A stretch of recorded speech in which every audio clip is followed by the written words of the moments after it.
Greetings, ladies and gentlemen, and welcome to the U.S. Transhumanist Party Virtual Enlightenment Salon of June 6th, 2021. My name is Gennady Stoliarov II. I'm the chairman of the U.S. Transhumanist Party, and we have today a distinguished panel of transhumanists. We have our Director of Applied Innovation, David Shoemaker. We have our Director of Visual Arts, Art Ramon Garcia. We have our Director of Scholarship, Dan Elton. We have our Director of Community Resilience, Alexandria Black. We have our member, Jason Geringer. And we have our guest and fellow Transhumanist Party member, Anthony Nielsen, with whom we held a virtual Enlightenment Salon earlier this year. And our special guest for today is Kent Kemmish.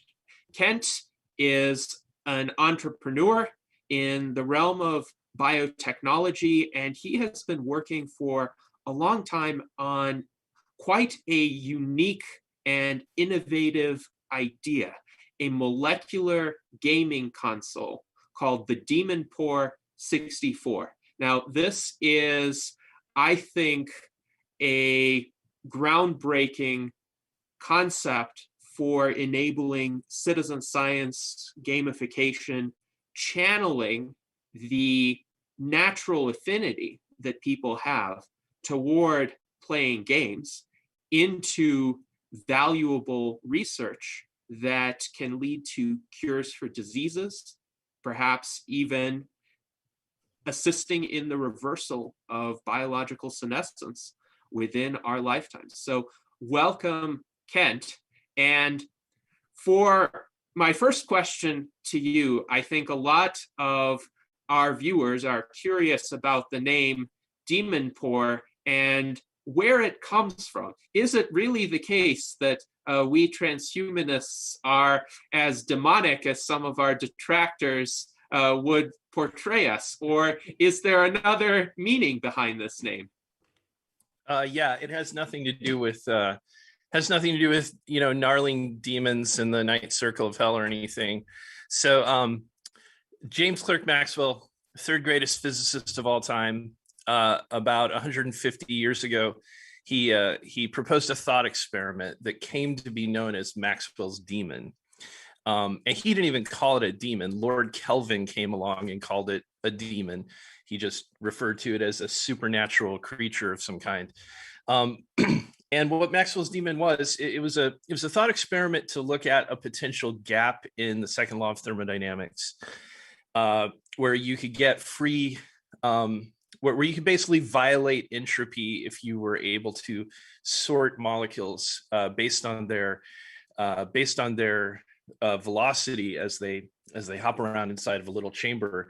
And if you've ever seen it described, it's almost always described with this little cartoonish demon that's opening and closing a gate. The idea is that the demon could open and close the gate and just selectively let fast moving particles through to the other side. And so you could get a heat engine out of that, and you could get free energy out of that, so to speak. And it wasn't until it was like another 110 years before we kind of had the theoretical basis for understanding why you probably can't build a Maxwell's demon in this universe, or basically that if you did, you would pay an energetic cost in that information processing. So we needed information theory to come along. But when I first described to a good friend of mine the original inspiration behind the name Demon, or the invention that led to a company called Demonpore. At the beginning, this was about 8 years ago. I described this concept of taking two nanopores and sliding them past each other to change the effective cross-sectional diameter of a nanopore. He immediately said, you should call it Demonpore because it sounds like Maxwell's demon. It's like this little gate opening and closing. And it was a cute name, and it sticks in people's mind. And so we've stuck with it through thick and thin. And I feel like the next question is going to be to talk about nanopores. If you want to go there, like just in general, what are nanopores? What is the point of nanopores? I regard nanopores it's as a black swan that nobody sees coming. Like everybody's talking about AI and quantum computing and all these things that we know will turn things upside down. But I don't think on a list of black swans people list nanopores, and that's kind of why I'm going in that direction. Because we need the real goal of what we're doing is to make molecular sensing a vital utility for the world.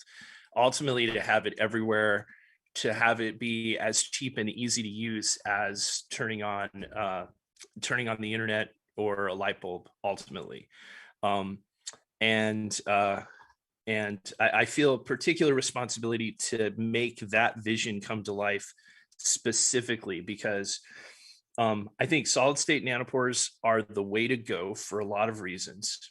The particular technological path that we're following is the one I believe in the most after looking at a lot of different ways to achieve that goal.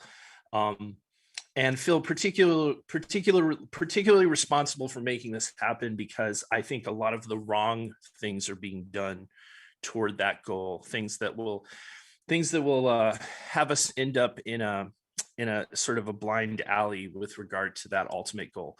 So solid state nanopores, at the end of the day, when it comes to detecting something like SARS-CoV-2, anything that can mutate is going to fail when you're looking at it with molecular biology reagents eventually. Anything that relies on an affinity of one thing to bind to another, it's not going to find that shape when the spike proteins change enough.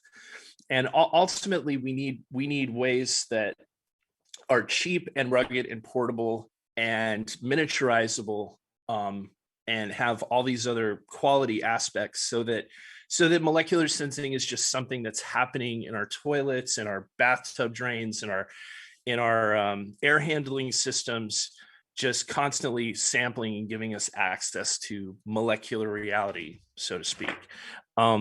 And we took this basic, we took our core tech, and we went through some transformations and realized that from a business perspective, from a getting things out into the world perspective, that the most powerful thing we could do was create the company's motto is advanced scientific instruments disguised as toys, which is meant to be a provocation. It's meant to grab people's attention. And I think we're just at the start of a cresting wave where enough people will glom onto that and go, holy crap, what does that mean? Advanced scientific instruments disguised as toys. And the company is called Demonpore. This sounds completely insane, which is the point. Like, that's part of the marketing here, is that it's just the mind share of the world for things that aren't stupid is the quest of my life. Like, all the things the world talks about are just such a ridiculous waste of time. And if I can like stick some kind of meme in the craw of the world that makes them care about things that actually matter, then that's what the provocation is about. And the gaming aspect of it is that we can take this console that produces signals from single cells and molecules, and we can turn those into a game. And what that does is, like, everyone who doesn't have a technical background or an engineering background or just wants to learn about the science, they can play with it. They can be a part of something bigger than themselves. So we call it the global molecular mind. Maybe I'll call it the molecular gigafactory. I'm thinking about changing the name because that would be funnier. But the idea is that if you network and collaborate with any kind of advanced single molecule sensor, and you have a critical mass of them out in the world, like, that platform, that network itself will arguably be the most powerful scientific instrument ever built. So all of this is like kind of counterintuitive, non-obvious thinking about how to get something out into the world, short of short of just sort of being able to brute force it with billions of dollars, which would be a lot less fun and wouldn't necessarily bring all of humanity along for the party with us. Yes, indeed. And it's astonishing how much time people spend on gaming or entertainment. And in some cases, people get addicted to certain kinds of games. World of Warcraft, I think, is an iconic example of that. There have been stories of people even foregoing their day-to-day necessities in order to play that game. And that suggests that it's possible to design a game with mechanics that keep people really engaged, perhaps even more engaged than we would want them to be. So to channel that into actual research progress, I think can lead to a tremendous increase in participation. So I think a lot of people would be curious if the Demonpore 64 console becomes available, what sorts of games will they find on it, and what kinds of experiences will those games make available to them? Yeah, so I'm going to point everybody to open another tab in their browser and go to demonpore.com, because the games, because it's a lot more fun to like hear and see about the games through the art that we made to describe them, and some of the copy. But I'll briefly talk about the games and some of their purpose. Well, maybe not briefly, depending on how curious you are. The games are, so some principles around all the games. The games are designed to reward putting analytes through a nanopore.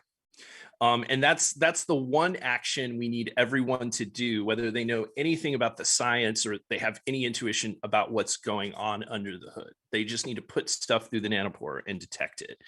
And on the back end, there's the game developers will basically be the scientists who are deciding what to reward and what sort of behaviors we want, what sort of analytes we want people looking at.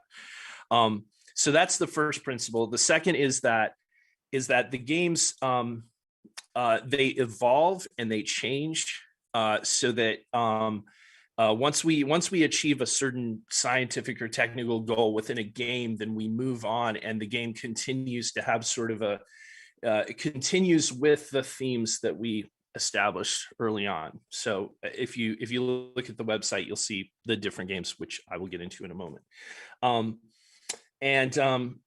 So rewarding people for putting stuff through pores and evolving game. Another key aspect is all the games are social. So none of the games are, you don't turn the console on and play by yourself. Everything is part of a distributed experiment. So there's a strong social aspect to it.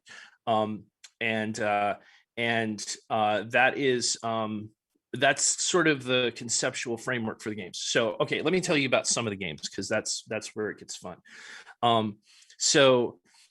The two most important games, I would say, especially for this group, the most topical one is a game we call 2021: A SARS Odyssey, which is ultimately 2021: A SARS Odyssey is not about coronavirus. It is about developing solid state sensing methods to tell single viruses apart, and all the algorithmic development and creativity and data that will be required to achieve that. And that itself is like a little baby black swan, just being able to reliably tell single viruses apart based on how they affect the electrical field as they pass through a nanopore. As a precursor to that, people have published similar work doing that with different influenza variants. So 2 strains of influenza. So that's a particular challenge, because it's the relative difference between SARS-CoV-1 and SARS-CoV-2, for example, that we would be looking at. And that difference is mostly expressed by stuff on the surface. So the different shapes that, for example, an affinity reagent could see. But The problem with those different shapes, as I mentioned, is that things mutate and you can no longer get information on them, or your affinity reagents no longer bind. So, but we know that the information is in this raw physical signal to correlate what's going on the surface of viruses with those translocation spikes that we see. So the longer term of that is not just developing a single virion serotyping method, but being able to examine things physically about viruses that we know very little about now. For instance, I talked to a structural virologist at one of the NIH's chief structural virologists at the beginning of the pandemic, and I was kind of surprised. I mean, I wasn't really surprised because you don't really get surprised by how little we really know when we have a sense that we're making so much progress. But nobody knows why spike number differs. Like why coronavirus sometimes has different numbers of spikes or fewer or more. Like why does the size vary? Things like that. Like we don't have a clue. It's a very hard question to answer. We'll be able to, that's the sort of thing we'll be able to tease out. In addition to being able to say things that you can't say with like PCR, like, are these viruses alive or not? Because if a virus is denatured, it's going to have a different physical shape. It's going to affect that signal differently as it goes through. So should be able to also tease apart like viability of viruses, infectivity, etc. But the fun part of that game is, or sort of the aesthetic, artistic, social engagement aspect of that game is framed as a journey to develop the Sargate algorithm, which is in an endeavor with a lot of silly puns, it's one of the silliest. But because the game is kind of framed as a parody on the famous, one of the greatest movies of all time, we can take this search for increasing algorithmic power as metaphorically a journey from Earth in orbit to the asteroid belt to Jupiter, and then entering the Sargate. and so there's this metaphorical aesthetic overlay to it, but at the same time, it's going to be constantly technical, and we're going to be winking at the fact that what we're really doing is building an army of lab techs who are having fun and who are also able to function at the highest level that they want to. So they're not a bunch of wage slaves, but they're doing this thing that's fun and social and meaningful. And we want it to become a big part of their lives. Like molecular gaming, we want something to be where, like, the opportunity cost is not that I want Epic to consider us a competitor, but like, okay, maybe 12 hours a week I don't play Fortnite and I play I play 2021 A Stars Odyssey. So if you look at the artwork on the website, because it's fun and it kind of presents the aesthetic dimension. So with that game, another important thing is this summer is we don't have the resources to become a major development studio, like a major video game development studio, which is such a big business and requires so many people, requires tens of millions of dollars to make sort of the beautiful video games that you see. Even more than that, it's like Hollywood budget levels.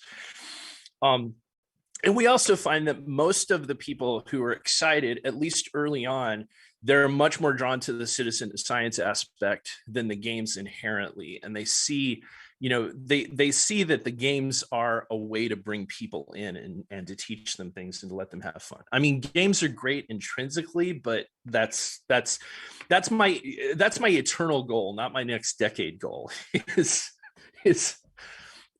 infinite fun and bliss and all that good extropian jazz. But in the near term, our goal is to make molecular sensing a vital utility for the world. And this is one way we're beginning, by creating this global tribe of player scientists who are playing these games. So that's one game. That's 2021 A Stars Odyssey. And that's going to debut late in the summer And the game itself is going to sort of be ran like a game show. It's going to have a game show aspect because that lets us focus. That lets us focus on the people who are coming together to play it, and lets us sort of guide them through that experience without having to deal with the really complex mechanics issues of software game development. So you'll go to moleculartv.com and you'll plug your Demonpore 64 into the Ethernet, and you'll go to moleculartv.com and you'll be seeing live data from your instrument. This is actually something we've demoed beautifully internally, and we've played a single game internally, which is sort of the Pong of all of this. It's a game called Spike Hunter, where those of us who have working consoles or most of the electronics for them basically go onto the server and we're competing to see who could get the most translocation spikes from various analytes. Very, very, very simple. But 2021: A Stars Odyssey is going to be one of the two most important games we play this year. The other is Dragon Tyrant Must Die. And I'm sure everyone here immediately knows what Dragon Tyrant Must Die is a reference to. You know what? My default is to keep talking unless someone interrupts me. So I'm not reading the chats and I see somebody. So just interrupt me, please. If you have a question. Otherwise, yeah. Yes, please tell us more about the Dragon Tyrant Must Die. Of course, that is a reference to Nick Bostrom's famous fable of the Dragon Tyrant. Yeah. And for our YouTube audience, I've posted a link to that story in the chat. So please go out and read it if you haven't done so already. But I think we're all intrigued about the mechanics of that game as well, and the in-game objectives, and also the scientific parallels to those objectives. Yeah. So, okay. So our developmental path with these games follows a multi-year trajectory. The first year or two is all about being able to see from these signals the cellular and molecular hallmarks of aging. So there are three main legs to the epic quest represented by Dragon Tyrant Must Die. In the first one, it's Dragon Tyrant must be seen. So you got to see it, you got to see everything that's going on, and you've got to be able to detect those features that correlate with aging in a solid state nanopore. And so the very, very first game, the very first session of the first game will involve people putting collagen that's been incubated with sugars through the nanopores to tease out the kind of signals that we get. And that specifically, it's a reference to one of the 7 deadly sins, extracellular crosslinks, where, you know, we're all cooking as we age. The Maillard reaction is happening. Same thing that happens when you cook a hamburger and see it change from pink to brown, is that you're creating these chemical adducts that basically stay there throughout your entire life. And if you just pull on your skin, you know, how, like, if I were 90 years old, that would take like 10 seconds to collapse. But I can definitely tell when I did this when I was 18 and when I do it now, it takes a little bit longer to flatten out. And a lot of that has to do with this particular crosslink called glucosapine, that has been in my sights for about 13, 14 years since I, worked on methods to attack it at the Methuselah Foundation. So the very first session of the first game is going to be about seeing a time course of reducing sugars, causing these advanced glycation end products in probably purified collagen is the first thing to go through. So, and even cheaper than that, we can get people to literally just a lot of the interesting stuff here can be done with stuff that we can either ship to them from a supermarket or it's food grade. So, for instance, with 2021: A Stars Odyssey, we're not going to be sending people coronaviruses. We're actually going to be using completely non-toxic, completely biologically safe surrogates that basically model the degree of difference between particles in terms of what would look like how the virion shell is presented to the pore as it goes through. So the very first game with Dragon Tyrant Must Die involves looking at advanced glycation in products and sugars that people have incubated. And then the first year or so involves mapping out. So there's going to be this view of the Dragon Tyrant that gets filled in by the players as we go. And those different parts that get filled in over the next year represent different cellular and molecular features of aging that we want to characterize in solid state nanopores. So the 7 deadlies, obviously, things like DNA mutations, being able to tell that lysosomes are exploding, things like that. Let's see, what else is there? There's all this. There's the 7 deadly sins that anyone who's familiar with sins knows what that's about. Things like telomere length, being able to see what's going on with the length of telomeres.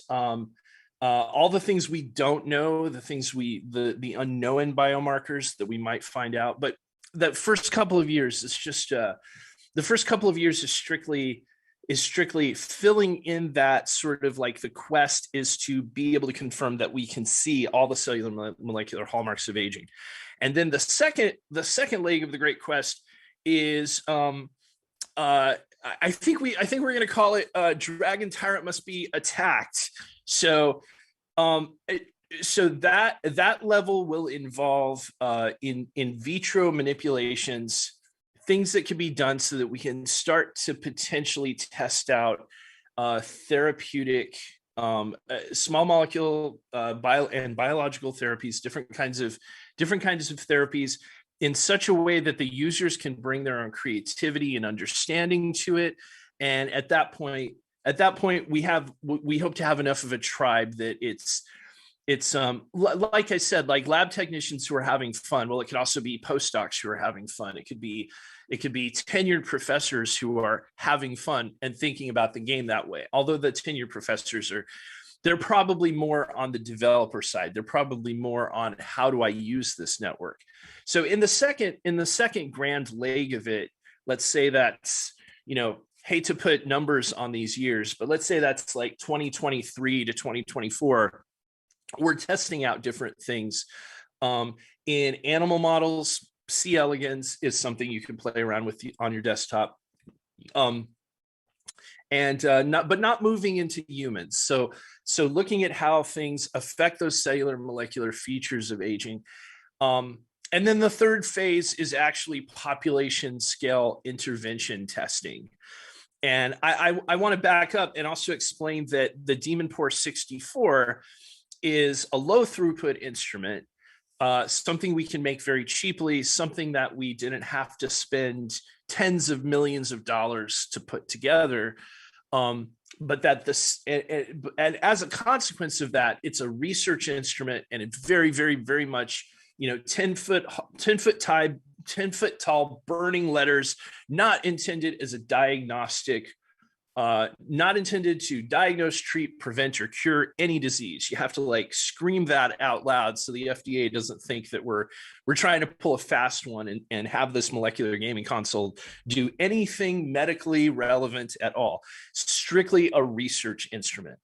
But part of the grand design here is that we will start developing the second generation console, which is fairly deterministic process. It's just really expensive. It involves application specific integrated circuitry. It involves a lot of custom microfabrication work. But the second generation instrument, which we're calling the molecular PC, is going to be high throughput, and we will go for FDA diagnostic approval on it. So that's kind of the second phase with the second generation instrument, playing the more complex games and starting to be in that space between research and diagnostics. But then that also, from diagnostics and from research, you put those together. And I imagine, in 2026, we have hundreds of thousands of seniors like testing biomedical rejuvenative interventions at population scale with longitudinal tracking of the data, and more importantly, them actually knowing what's going on, like making like awareness of the central dogma and the complexities and nuances of biology, making that something that we need 100 times as many people in the world to understand those things. We need a critical mass. We need, I talk about, like, the mission is really, it's opening molecular reality. It's like adding a new sense to people to make it easy to see this vast, complicated, incredibly bizarre universe. It's like inside of us and all around us. To me, it's like more important and exciting than going to Mars. It's like bringing Mars here, not counting the tidal forces that would like rip both planets apart. It's as inspiring to me as if I were going to be the first person on Mars, just to like see a network where like anyone can just spit into a box and see the molecules and cells that are there, have access to that data, and not have to go through all the pain and complexity you have to go through now to even, the stuff. Yeah. Something just occurred to me. This is like, this could be like Theranos, but an actual product. Oh my God. Okay, we can go Theranos derangement syndrome. I want to ask you some stuff though first. Yeah.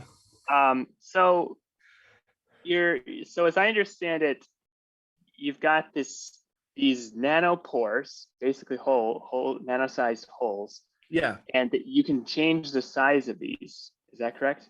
So we have some plans to have size changing nanopores. Okay.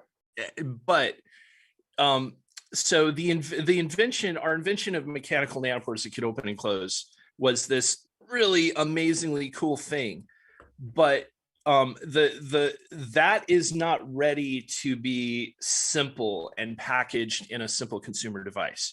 But there is a way to get actual mechanical nanopores back into it, but we're not going to mess with that this year. That's a little too much to bite off. Well, I was thinking, if you're a nanopore that a virus is going to pass through is going to be much bigger than, or I would imagine it would have to be much bigger than a nanopore for something like a peptide or a small molecule or something, right? Okay. So, forgive the word nanopore because, people talk about nanotechnology and it means so many different things that it means nothing. So you have to like watch out for anybody using the word nanotechnology.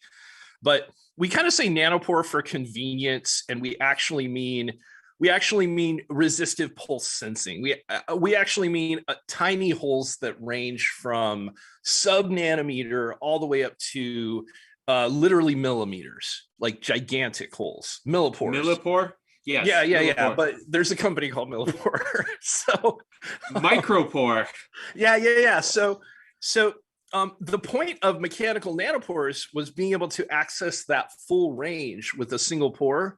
And a lot of reasons why that is still very much a good idea, but it's not what we're going to do early on. What we're going to do early on is make it so easy to switch between solid state nanopores that the game cartridges basically contain pores that are the right size and shape for the kinds of things people will be looking at. Right. So now, yeah. So this is incredible. Now let's think about like going beyond Demmonpore just in general. Yeah. With these nanopores, do you think these could be useful for what this idea of having a biosurveillance system for emerging viruses? So that there's people talking about having a bioforce, just like we have the Space Force. The government should have a bioforce, and part of the job of the bioforce is to detect new viruses very quickly, so that if there's a dangerous new virus, you can basically detect that very quickly and then nip it in the bud. Yeah. Do you think, and so people are saying, maybe we'll have these devices that are in that where you just, when you're brushing your teeth, you spit into this device. Yeah. And any like new viruses in there are basically detected. So do you think nanopores are part of the way we would realize that? Yeah, nanopores nanopores are the way we'll realize that. Is that like the only way?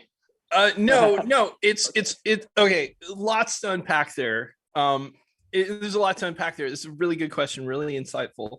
So, as far back as like 2016, like actually when I first started raising money to make solid state nanopores a reality, we had this PowerPoint presentation that showed all these consumer devices with molecular sensors inside of them, and one of them was a toothbrush.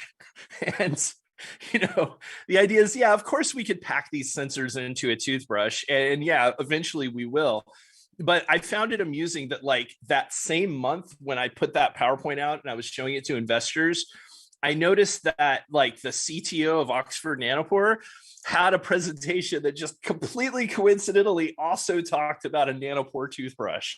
So these are good ideas. These aren't crazy ideas. This is the future, right? And we will take advantage of all the things you do, shedding your molecular and cellular self all the time to surveil yourself and let the world stay safe when new entities emerge. And specifically, I'm betting on solid state nanopores, which verge into micropores, and also the word solid state kind of loses its meaning at some point too, when there's a continuum between solid state and biological. But the ultimate goal is, yeah, it's the word surveillance scares people. And I think this is more like surveillance. I think is that the word? Like we surveil ourselves, privacy, some kind of enforcement of privacy, controlling that information at the source is going to be really important, because I think just the typical responsible person, if they're seeing, oh yeah, I've got coronaviruses in my spit, well, a critical mass of people being able to see and monitor those things on a regular basis, that should prevent, not counting people who intentionally go out and get people sick. That should just end. That should end not just pandemics, but most infectious diseases that can be transmitted by being in people's proximity. That should just end that. We hope. Sequencing will be part of that too, right? But yeah. Yes, sequencing is definitely part of it. Sequencing is part of it. Yeah. So I'm wondering, like, is part of your strategy here to basically collect data? Like, is this the kind of thing where it's like you've got these noisy electrical signals, and to be able to like extract a signal from the noise, you need huge amounts of data? So then by having all of these people like uploading their data, does that help? Like, is that how this works? Yeah. Like, is it the kind of thing where like you need, like, having this massive crowdsourced data is going to give you an edge over other, like, say, other nanopore companies? Yeah. So I think I don't think that's about having an edge over other nanopore companies, because that creates an ecosystem that's too big for any company to try to capture all the value of. At a certain point, like, if you think about like the near $1 trillion market cap companies that exist, like they don't capture all of that value, but they have like a much bigger effect on the world. Like, the iPhone is great, right? And Apple's the world's most valuable company, but most of the smartphones in the world are not iPhones, right? And Apple isn't going out there trying to, well, I mean, they are, because it's what corporations do, trying to crush every possible competition. But like, for me, it's just like, yeah, that would be, I like to say I would rather be a poor person in a world free of disease than a trillionaire in this world. I think we probably all kind of like have the same value system, like the same like weighting of, I would give all the money I could ever come up with to like not die and not be unhealthy. I think we all get the logic of that. Even most people generally like don't really see the world that way. Partially because the gospel of the idea that we could actually solve biology is just not mainstreamed or within any sort of Overton window of political discourse at all yet. But talking about like, so it's an inherent good to make this thing called the molecular gigafactory or the global molecular mind or whatever we call that coordinated set of molecular and cellular sensors. But I think I guess a general theme when I talk to people about this is that something I'm working better on expressing is the black swan nature. Like every specific application or thing you find interesting about it pales in comparison to like the societal and cultural impact and all the things we can't imagine around actually having these portals to molecular reality everywhere. Like that's why I see it as a black swan. Now, I'm going to ask one more question. And I'll let other people ask their questions. So, yeah, I'd love to hear you talk more about what you just said, because right now we're hearing a lot that basically we're at the start of something analogous to the internet boom in the 1990s, but for biotech. Yeah. Right? And because of CRISPR, and now CRISPR has some issues with the patents and licensing and all that stuff. But theoretically, CRISPR tech is very cheap, and so it's going to be basically an mRNA CRISPR, and it is very cheap. So we're going to be seeing a lot of startups. So I'm curious, how does Demonpore fit into this supposed startup boom that's coming in biotech, and or generally speaking, molecular nanopore sensing? How does it play a role in this? And what are your thoughts on this idea of a biotech boom? Oh wow. Yeah, I've got so many contrarian takes on all of that I would get into a lot of trouble if I were too honest. First of all, things I want to comment on without generating too much controversy. It would be great if there were controversy because that means people really care. But the controversies, they stay among the elite and the intelligentsia. Okay. So CRISPR, I've regarded all the whole, I just want to say that the whole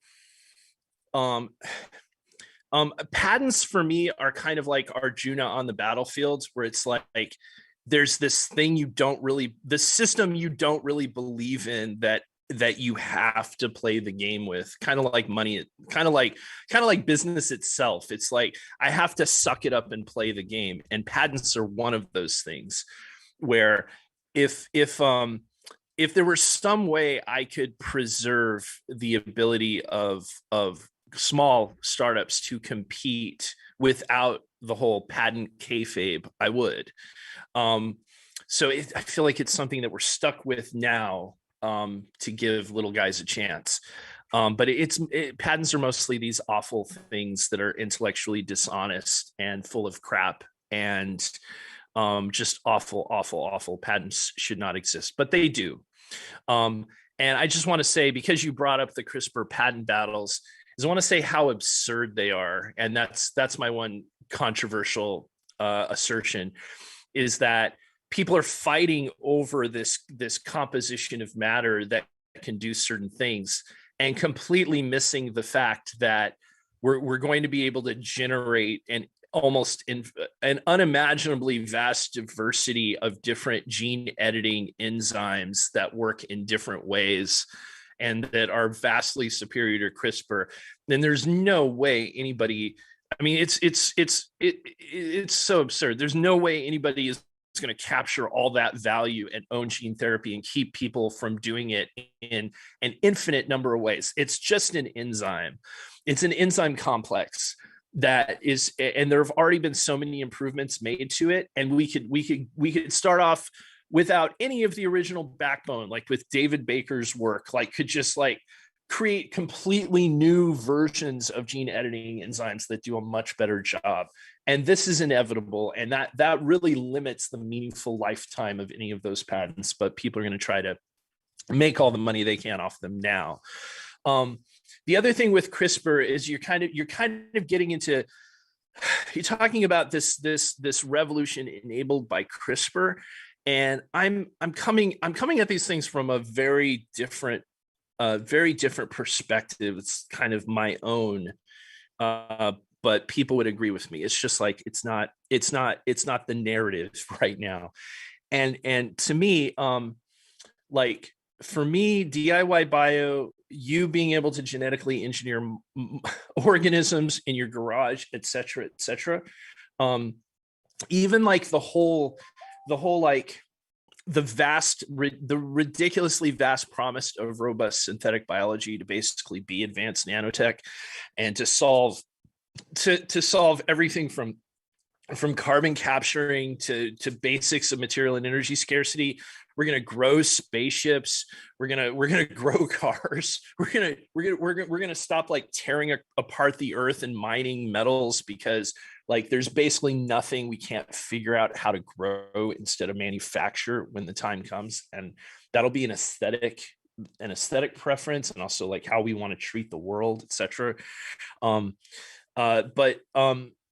the point of that is that I'm working as furiously as I can with this vision of getting molecular sensing in place everywhere, without pointing to the fact that it's actually going to be. It's not just, hey, look at this pie in the sky, help me create this vision. It's what I don't really want to go for, although it's true, it's intellectually honest, is that I could take a fear-mongering approach. And the fear-mongering approach is, well, again, let me back off from that because it scares people off and it's not the point, is that I want us to democratize genetic engineering. I want us to be free to create all sorts of things with synthetic biology.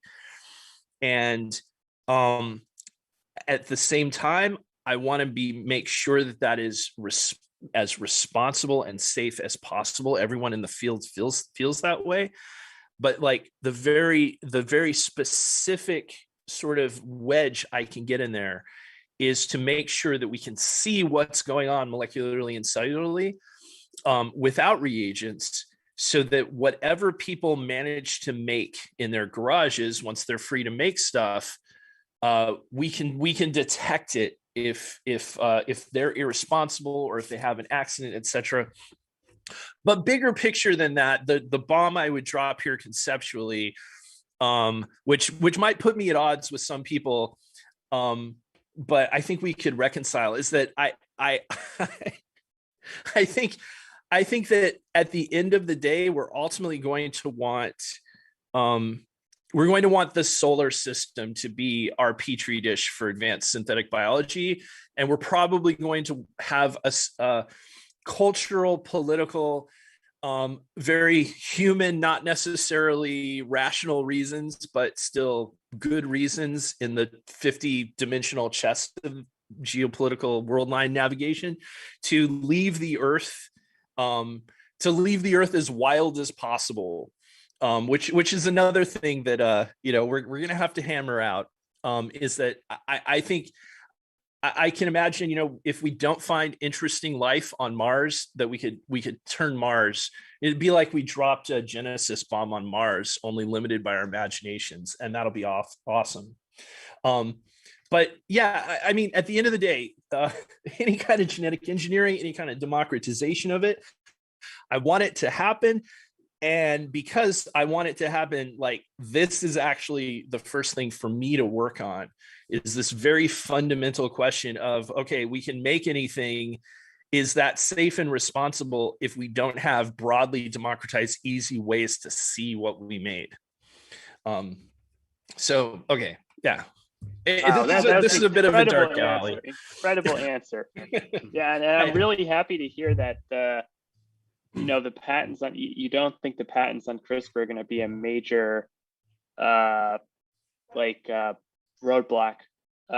So that's super interesting. Thank you. Yeah. Yes, indeed. Quite a fascinating discussion in many dimensions. We do have now a number of interesting questions that have arisen. So Jason Geringer would like to know a bit better what you mean by, quote, characterizing in a solid state nanopore. So, okay, maybe I probably didn't, let me back up with the explanation of nanopores for intelligent 8-year-olds. Just so we're all on the same page.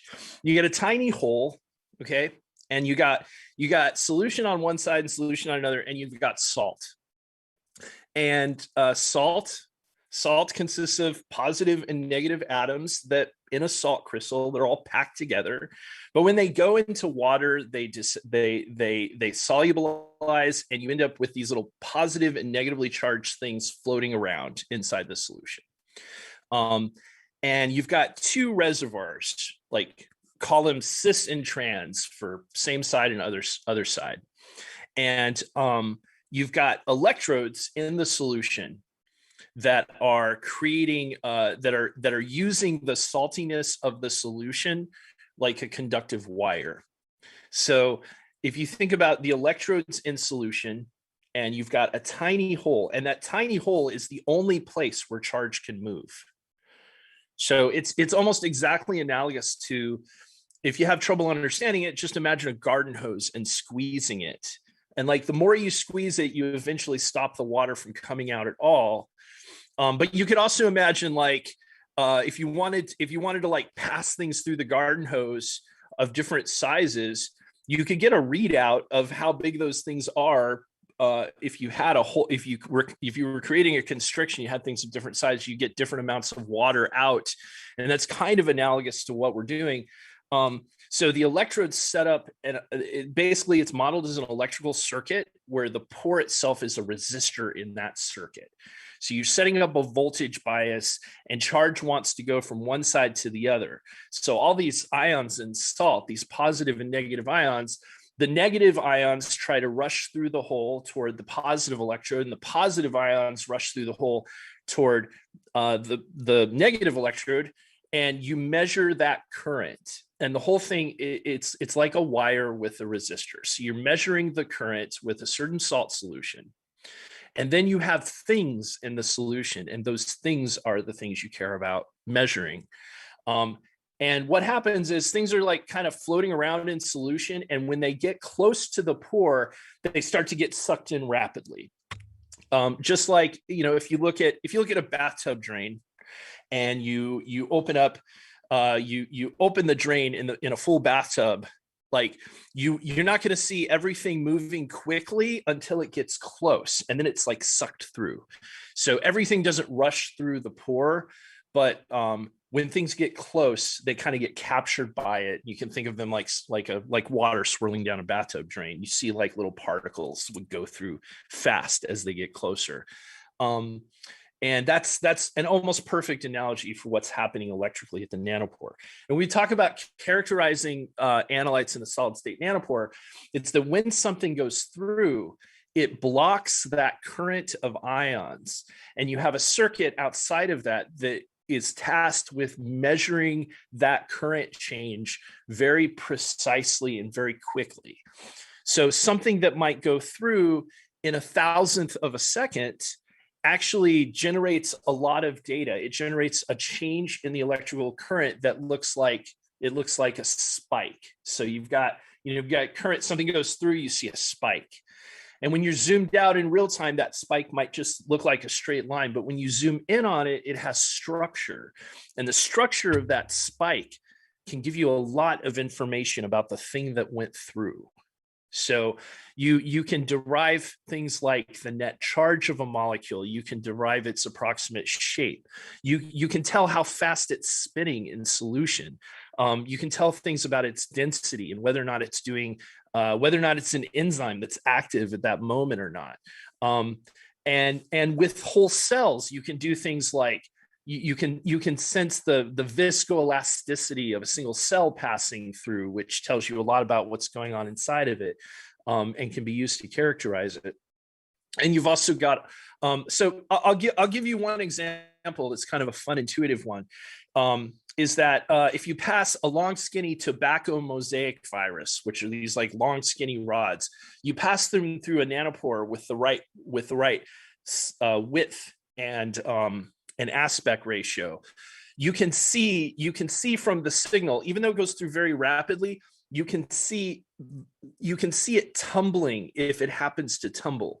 You can see these little oscillations in the bottom of the spike that represent it actually changing its shape as it moves through. Most people who know what nanopores are but aren't in the field, they think it's just DNA sequencing. But that's one of the reasons why nanopores are a path to universal biomolecular sensing at utility scale, is that they actually have this extraordinarily sensitive power to getting rich information from these single transit events. Yeah, so that is my very long answer to how do you characterize things. What do I mean by characterizing a solid state nanopore? That was awesome answer, man. I hope it clarified things. Yes, I think it did for a lot of our listeners. Now, Mike Lazine wonders, what would a nanopore toothbrush be used for? What advantages will it have over a regular toothbrush? Okay. It's a good question. Dental hygiene is obviously important. We all like, you don't want your teeth falling apart. You've also got basically everything in your body is from at every level is connected to everything else. So there is so much molecular complexity in a mouthful of spit. Like we've just barely started to understand it. And so let's say we have a nanopore toothbrush in 5 years that everybody's using, and there's all this longitudinal population scale data from people brushing their teeth.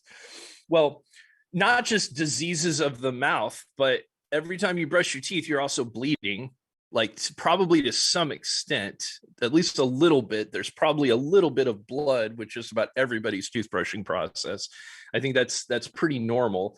There's like at least some trace amounts of blood. So you're not just accessing the mouth, but you're basically, it's another portal to the whole body. The question, like, what does a nanopore toothbrush do? It's the same as the whole kit and caboodle. It's like, what does the nanopore toilet do? What does the nanopore bathtub drain, the nanopore air handling system do? And all of these things are just different ways to look, different sort of like access points for human molecular reality. The stuff in your mouth is one access point. The stuff you excrete through your rectum is another access point. Your skin is another access point. And we would get the skin through your bathtub drain whenever you're, taking a shower and you're shedding skin cells. And then there's like all the access points that aren't just about human biology, but your shower drain and your air handling system. Those are collective things. Those are about the environment. So a nanopore toothbrush would potentially, okay, let's. We talk about curing death, fixing diseases. All of those vantage points, there are two sides to this. There's the side where when first presented with this idea of molecular monitoring, people reflexively think about known biomarkers and the value of seeing them.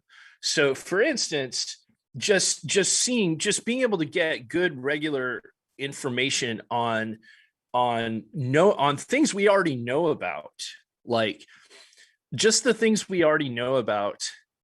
You really should. No one should ever be surprised by cancer diagnosis. Nobody should be surprised by an Alzheimer's diagnosis. Like most serious diseases that can kill you, there are very many different ways to get that warning, to see it coming many years in advance even. So with most cancers, we're also getting to the point, and it's a separate issue, where just your genome at birth is going to tell you a lot about the diseases that you're probably going to get. But when you're looking like 5 years out from developing a cancer, you're probably closer to like being able to say with near certainty that there is something growing that shouldn't be growing, like multiple years in advance. So you tell people about this, and this is like just seeing the elephant's trunk and not realizing there's a whole elephant there. Because if it were just about diagnosis, I wouldn't think of it as a black swan. Like there's so many different ways to do those diagnostics. Tools already exist. There are different tools to let you look at every kind of biomarker. That's the more small thinking. The bigger thinking are all the things we don't know yet about human biology, all the things we're going to be doing, all the things we're going to be looking at longitudinally at population scale that we can't imagine now. Because right now, if you find out that you've got an aggressive pancreatic cancer, I don't care if you have all the money in the world and the biggest brain, you are almost certainly going to die. There's not much you can do about it. And this is one of the reasons why people, they think they don't want to know. They don't want to have that warning, because what could you do about it? And I know that we as transhumanists, we don't think that way. We're always looking to engineer a problem. Like we want to know as soon as possible. We want to fix it. But not all of humanity is that way, including a lot of people who could be allies, who could be excited about this. And for those people who are like, well, what can I do about it? Well, you can contribute that data to a vast database that lets us actually figure out how to cure your pancreatic cancer, et cetera. And lets us model biology in new, unexpected ways that we're barely imagining now. So you got to see all the parts of the elephant to realize that the elephant is a black swan. And we haven't even talked about all the parts of the elephant. Yes. Well, thank you for that answer. Also, an elephant that transforms into a swan might be an interesting game element to include in one of the future games that you design. Now I think it would be a good occasion to turn to Anthony Nielsen. Anthony, you have heard Kent's description of the Demonpore 64, some of the games that are under development, as well as some technical explanations behind the technology. What questions would those comments bring to mind? Thanks, Gennady. Yes, Kent. So I guess they're just, and thank you for the very descriptive sort of explanation of what it is. Like, I'm my background is as a chemistry teacher and somebody who has a private lab, and so like trying to pinpoint, like, how do I explain this high level thing to somebody who has no clue what I'm talking about? That's a great skill to have, and I think that you've kind of given us a very good understanding of how this device works. I think one question that comes to mind is this just for biological samples or organic samples? Is this something that can be used with inorganics or I don't know, like ceramics or just like other non-organic compounds? Yeah, anything. So so you're a chemist, so you immediately appreciate. So up to and including anything that is water that is soluble enough to be in solution. So there hasn't been a lot of work. So I don't think this is the question that you're asking, but I want to address it really quickly, is that there hasn't been a lot of work done on nanopore sensing with like 50% methanol or something like that. Like, basically, just to keep things simple early on, we'll think of things as water soluble. So anything you can get in solution. There's nothing special about biomolecules, right? Except the fact that they can be in solution. So and I also want to mention that the most prolific or the most proliferated solid state pore sensing technology has been in use since the 1950s. They're called Coulter counters, and it's still the way that something like 98% of all lab diagnostics done to give you a complete blood count are performed. So when you get a CBC, when you get a complete blood count, which I think everyone has had, like they're basically taking your blood and passing it through a series of holes and measuring resistive pulses. And that's been done since the 1950s. But to your point about industrial applications, about inorganic applications, that industry that makes Coulter counters, those same devices that do complete blood counts, they're also used to look at a ton of particulate matter for industrial applications, like pigment particles in paint, for instance. And basically, people have put through a ton of different inorganic soluble things through pores. It's a good question. Cool. I think the other question I have, so I'm kind of just trying to get this high level overview of the technologies. So you've got your nanopores, you've got, your analytes, which go through these pores. There's an electrical current that's produced in some sort of a salt buffer solution that creates a differential that can measure. Let's see, because it sounds like these particles also have to be something that dissolves into solution and into an ionic solution, right? Mm-hmm. And then so then how does that translate? So from there to the electrical signal that gives you the data, I'm trying to figure, like, I'm trying to understand, like, without you revealing anything proprietary, of course, because I don't think any of us have signed NDAs. But I'm trying to understand how that translates into data, if that's something that you can answer or at least elaborate on. So you mean how do translocation spikes translate into data? Yes. So okay, so I'll sort of briefly map that out for you. So, the depth of the spike, how much of the current it blocks, and this is like really intuitive and easy to understand. If I have a hole this big and I pass a grain of sand through it, it's not going to block a lot of ions, and you're going to get a shallow signal. You're not going to see a lot of information from it. If I pass something that's almost a perfect fit, it'll block most of the current, and you'll get a deep spike. So you take these spikes and you parameterize them. So meaning you analyze them mathematically, and you look at parameters like their depth and their width. The width is like their dwell time, like how long they spend in the sensing region, which is the tightest point, the point where they have the potential to block the most ions. That's the sensing zone where they actually affect the ionic current.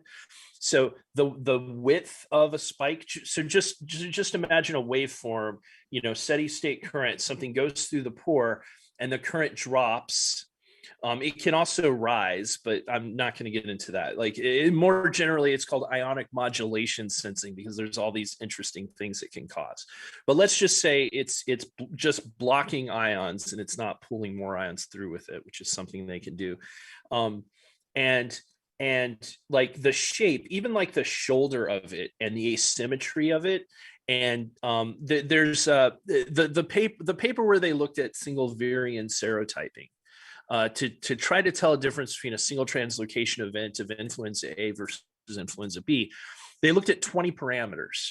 So they looked at 20 parameters of these spikes and basically fed them into a fairly wimpy machine learning algorithm, not like a very complex or data hungry machine learning algorithm, but a pretty wimpy machine learning algorithm was able to create the models that would let them call with some degree of accuracy the difference between those spikes based on their training data. So that's basically every commercial application, everything people are doing relies on some form of machine learning to go from parameterization of the spikes to identifying what the thing is. And being able to create a library of those interactions, the algorithms. So you could think of it as, we could call the global molecular mind, we could really call that like the GPT-3 of molecular sensing is what it's going to be. It's going to be something that has seen enough translocation events in enough contexts to be able to tell what things are based on their translocation spikes. That was going to be my next question, is like, so this is a cataloging process where like, enough of certain translocation events are like identified as a certain characteristic of a molecule. Yep.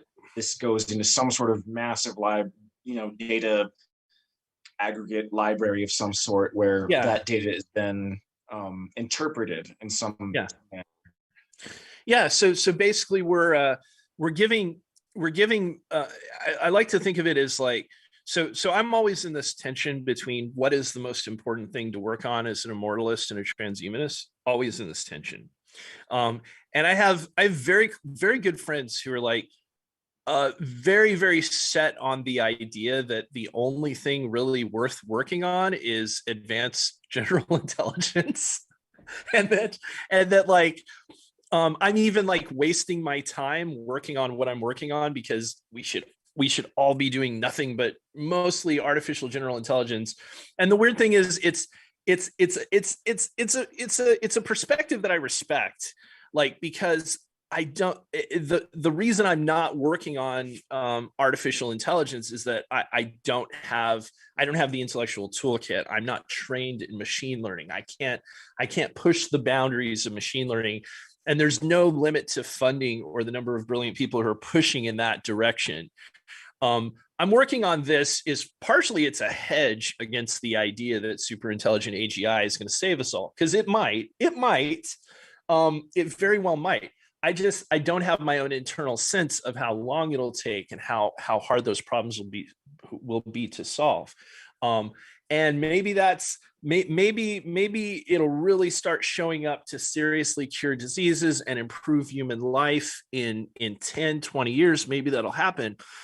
But I think even so is that just like we want to create BCI so we can keep up with the future super intelligent computers, I think it would be insane if we just like say, here, humanity, here's your super intelligent nanny, I'm going to cure all diseases, and just like nobody knows what's going on. Nobody is curious about molecular reality. Nobody is engaged with it culturally or intellectually. So I want to give humanity a new sense, which is the ability to see molecules and cells easily. But you could also think of it as those super intelligent algorithms, that massive development of like machine learning hardware. We're going to be feeding data to that. Okay. And that's the thing where that's kind of a black box. Here's good data. Here are all these translocation spikes from every kind of cell and molecule in the world in a ton of different contexts. And that's how we get to robust solid state molecular sensing that's just everywhere. Does that make sense? Yeah, that does. And then I guess the follow-up to that is, so where do we go from collecting this data to making it into a video game? How do you, like, I guess in terms of like the very basic sort of questions that I have about the technology, that's the next sort of question that I have is where does all of this data of these translocation events turn into something that players can play? So so keeping in mind the games are not the long-term goal, but the next few years. So how it turns into something that players can play. I talk about how that works in the context of like 2021 A Stars Odyssey, is that in the course of like an hour-long battle royale with like 100 players, people are going to be mixing and matching different combinations of reagents, putting them into the pores, and bringing some creativity and pattern matching of their own to it to get the best results. But basically, at the end of this journey from orbit out to the Stargate, we're going to be eliminating more and more players until there's like one player who's winner take all, who's giving us the most useful data by the end of it. And all along, we're also, it's a social experience. We're teaching. We're providing entertainment value. We're engaging them. They're having fun. They're learning science continuously, and that is like the gamification of that is fairly straightforward. They're signed into moleculartv.com. They're having the experience. They're seeing the sort of signals that they're getting from their console, and they're motivated to win by making the best selections of reagents and other aspects of how they interact with the device that create challenge and make it more interesting. But we can talk about that game, but we could talk about this other game that we're going to release that I think is more the next phase, because the alpha launch that we're going to announce, we're going to make a few hundred of these instruments available to the world at large by the end of this summer. We're going to have the first alpha console shipped. It's still, they're not going to be turnkey. It's not going to be a smooth experience. And we're going to uncover a lot of issues and a lot of bugs in the whole process. And as a result of that, like these first few hundred people, they're going to be driven by the mission. They're not going to be random people looking for a fun video game to play.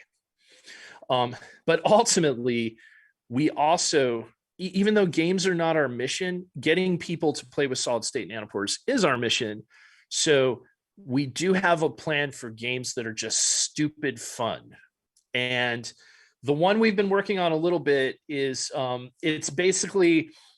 it kind of looks and feels like Galaga, except the enemies are being generated by parameterization of the spikes.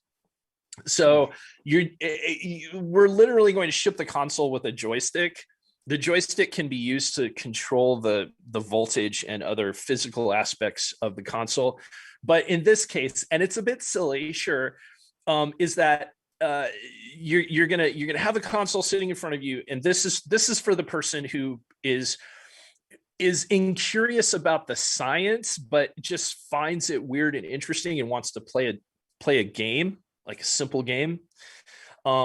Is that at each round they're going to put different mixtures of the reagents in, and that's going to generate different things that are attacking them that they have to fight. And that's very, very, very simple. And that doesn't teach them that doesn't necessarily teach them the science or get them to engage on developing experimental protocols. But that could be the thing that lets us go more mass market, that lets us what is this weird molecular gaming thing? If we keep it to 80s level graphics, we're leveraging the wonder of, well, how do I get these enemies from these different little colored vials of material? And they don't care what's in the vials. We care about what's in the vials, and we're encouraging them to find mixtures that let us build those catalogs and those algorithms. So there's a question of the importance of mass market appeal. You have around 2 to 3 billion people on the planet who play video games. Now, obviously, if we could get all of them playing molecular games, that would be, the biosingularity. But we don't need that. We need 1 in 1,000 of them. 1 in 1,000 of them would give us like vast algorithmic power that's never been seen in biotech before. So maybe we don't need to make those mass appeal games that would go viral, but we're going to try. And basically we're going to have a demo where people are we just like bring random people in off the street and pay them $50 to be on video playing this thing. And we think we can create like a delighted sense of wonder about, these enemies that I'm fighting in this space battle are like being generated somehow by these little colored vials. And just, let's see what happens if I mix these. What sort of enemies do I get? What kind of things do I fight? And just using that basic, what is going on here? This is fun and interesting without even getting into the science. That probably could give us 10 times as many customers. So it's, I hope that, okay. Yeah. Next question. Thank you for the answers. I think that was yeah. I appreciate the elaboration on all of that from front to back, I guess, because that's what I think about as a chemist and a chemical engineer. I'm always thinking about like input versus output. How does this come in, and how does this turn into that thing? That yeah. Thank you. Well, so yeah, with the Galaga style game, you can like much more easily, like you understand that completely from soup to nuts, right? Like that's a very simple game to understand. For something like Dragon Tyrant Must Die, the players are going to be people who care about longevity, right? Like they're going to show up to learn the science, not just to play a video game. We're going to be teaching science while we do this. So Gennady, well, should I try to answer the questions in the chat window or just let you do that? Well, I will pose a few of those questions right now. Daniel Twet from our YouTube chat asks, is there a coming version of a game that lets you play cellular space invaders with your own bloodstream? It's an interesting idea. Well, so I kind of just described that, if you think about it. Except, so yeah, I mean, I don't want to get sued by the copyright owners of Space Invaders and Galaga if they still exist. But space shooter games, that's a pretty big universe of possibilities. So if you're asking, so you might be asking about something slightly different, which is something you could just do with a microscope and some fluidics. People have made things kind of like that, where they just have like a microscope and like a way to manipulate these cells and to play with them. So that could be fun, but that's not something we can channel into this idea of cataloging molecular reality in this sort of very constrained input fashion, where it's based on these signals that are very defined in this sensing zone. But yeah, I mean, great question. Yeah, definitely we'll have, if the person who asked that is interested in fun kinetic blaster games and not necessarily wants to learn a ton about the molecular basis of biogerontology, then maybe the game I've just described is more for them. So. All right, thank you. And Alexandria Black had a few questions. Alexandria, if you want to pose them directly, feel free to do so. Let's see. And if not, I can ask them myself. Yeah, go ahead. I'm having to go back to chat to find that. You can just read it off. All right, so with regard to the data, when they are collected, Alexandria is wondering, would those databases be stored on blockchains? I don't know the answer to that. I'm gonna avoid Dunning-Krugering myself about blockchain. I feel like everything is on the blockchain now, and probably the answer to that is why not. Yeah, I mean, it's something we will talk about and have to consider, I'm sure. but it's not like it's not an immediate pressing thing or anything I've given a ton of thought to. It's the kind of thing where I'd want to like really sit down with someone with a lot of expertise in blockchain, and I want to like understand exactly like how Nebula Genomics is using blockchain, because I particularly them and Singularity Net, because we've already got a science focused engine there. All these AIs can work together. They can make calls to each other for data, that kind of thing. So check it out. I should, definitely. I've obviously I've heard of it, and I'm a, I'll talk to, those are, have our hands full with a lot of other things, but that's probably a really good idea, like to actually, work directly with Singularity Net if we can. We'll see how that plays out. David Shoemaker, you have several questions which are somewhat related, so feel free to pose them. Yeah, hi, thanks, Kent. This has been fascinating. I knew nothing about this when we started, and I know a whole lot more now, and even giving me some interest to even want to learn on my own beyond that. So I was curious, what would be the cost of a gaming console like what you're talking about here? Is this something that students can afford? And tell me a little bit about that. I just want to say, are you in Tucson? This is actually Phoenix.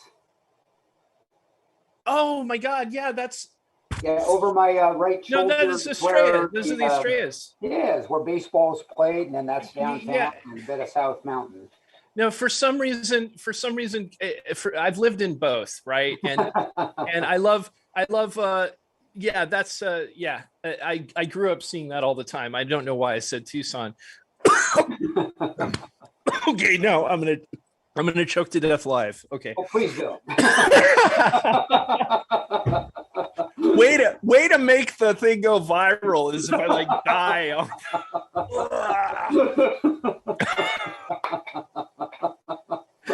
Okay, so who will carry on my work? Maybe some of those students I was talking about. Yeah. I'm sorry, what was the question? I was just worried about the cost of entry. Is it something that's in the neighborhood that high school students, junior college students can afford? Okay, so I'm gonna do the hype train thing here, and I'm gonna put a link in here that answers your question and probably many more. It's www.wefunder.com/Demonpore, and I mistyped it, so it doesn't have the 4. Let me retype it. The very first thing textually that this campaign mentions is the cost to consumers. So we want to keep it at $99. Oh, excellent. Well, I mean, it's an unconventional thing. Like, you're not supposed to. So the margin on that is not very high if you want to get into like the business aspects of it. But we can make some profit with that. You're supposed to make 6x profit with hardware is the cliched. Is the standard thing is you've got to sell things for 6 times as much as you make them. But we kind of have a different path than just selling hardware.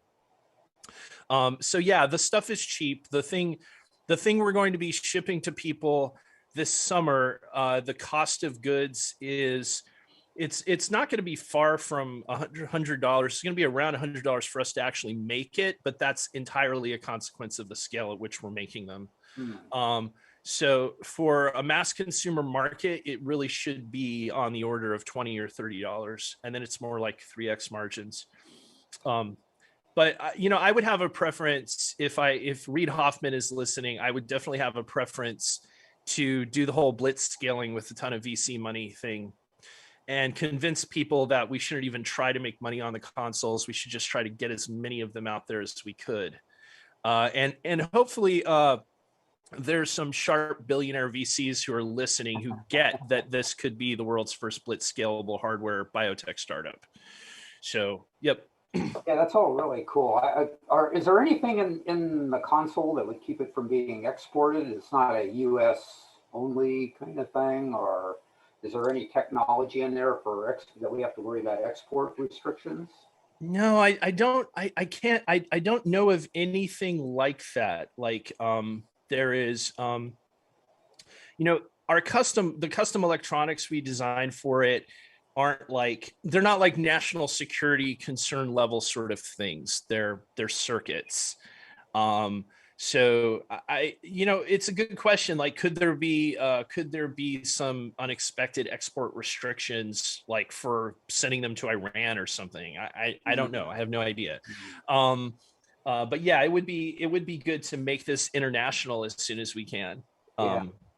Definitely want to internationalize it. Okay. Yeah, we interviewed Michael Grave, who's throwing around $300 million for startups in Berlin. Does anyone remember the name of his firm? Michael Grave.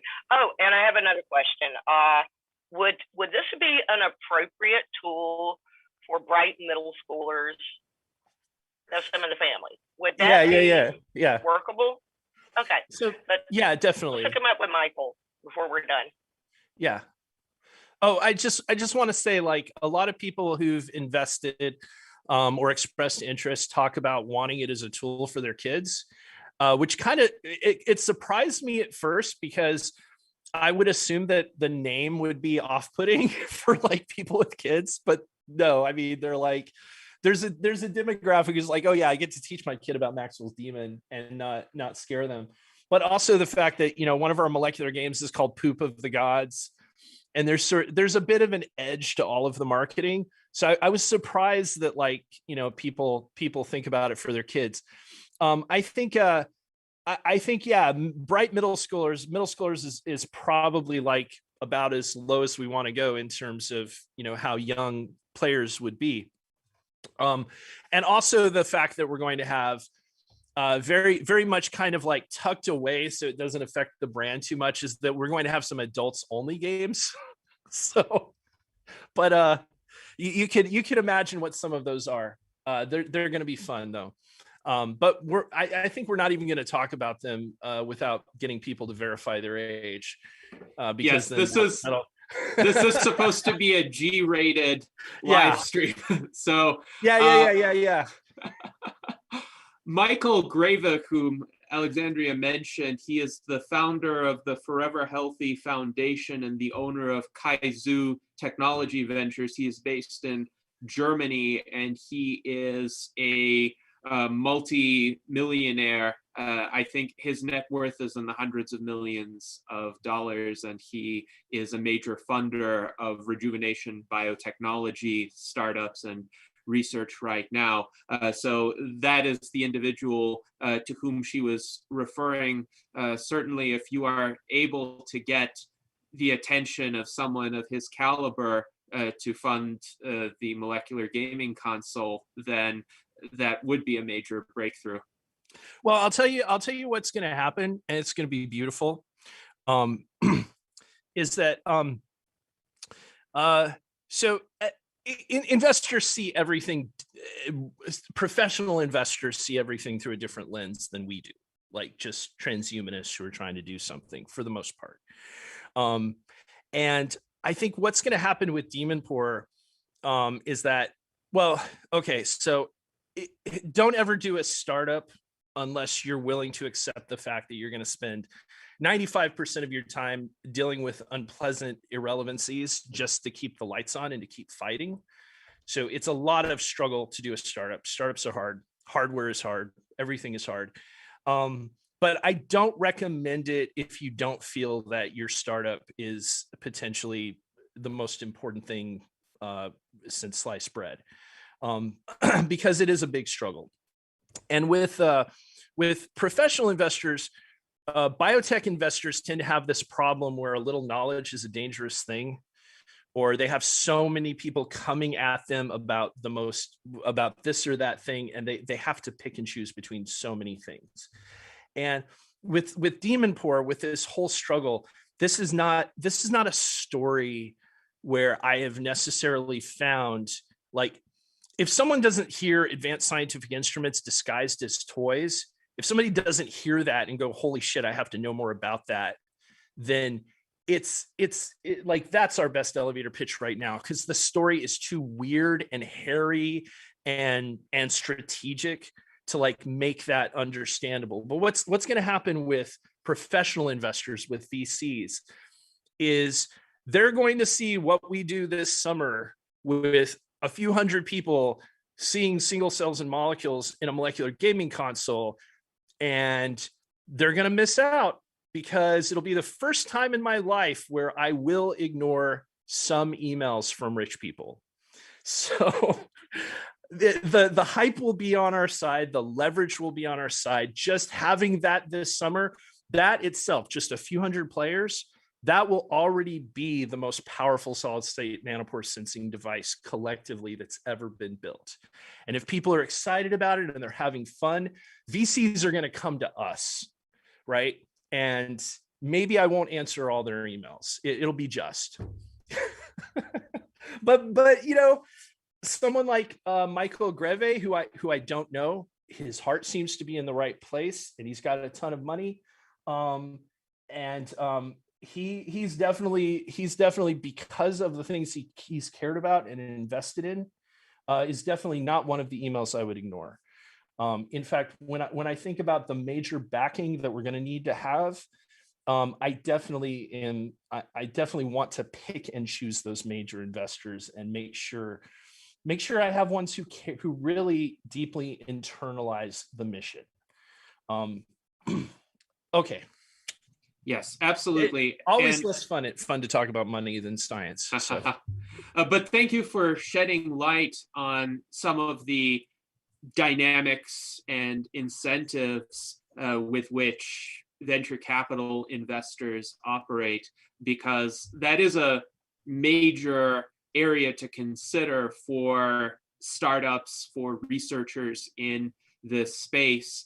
Aubrey de Grey, Bill Andrews, other leading advocates of rejuvenation biotechnology, of reversing senescence, have stated essentially the major limitation right now is funding.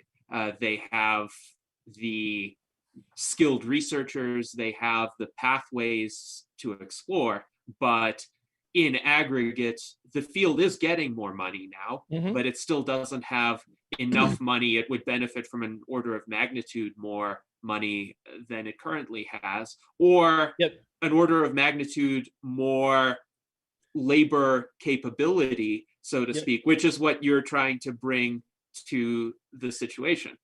Yeah, basically, yeah. I mean,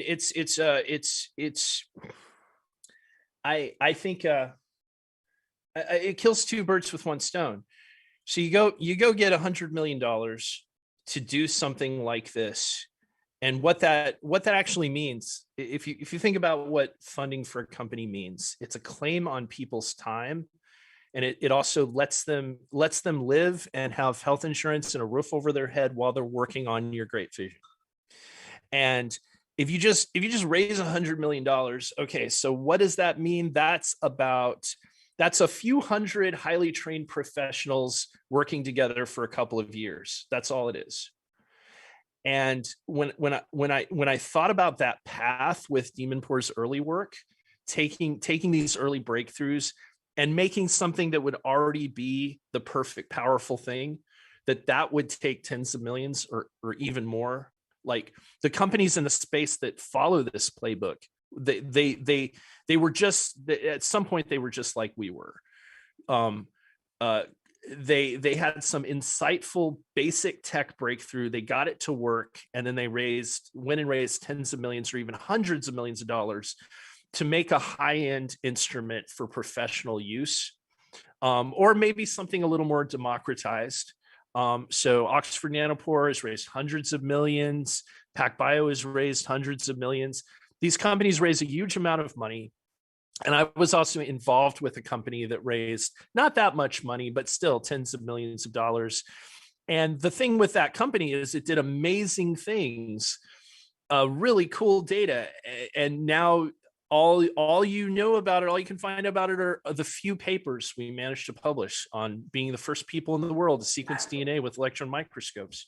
And all of that in a way is lost. All this institutional knowledge is just kind of lost when it's in this silo that is spending VC money to make something work.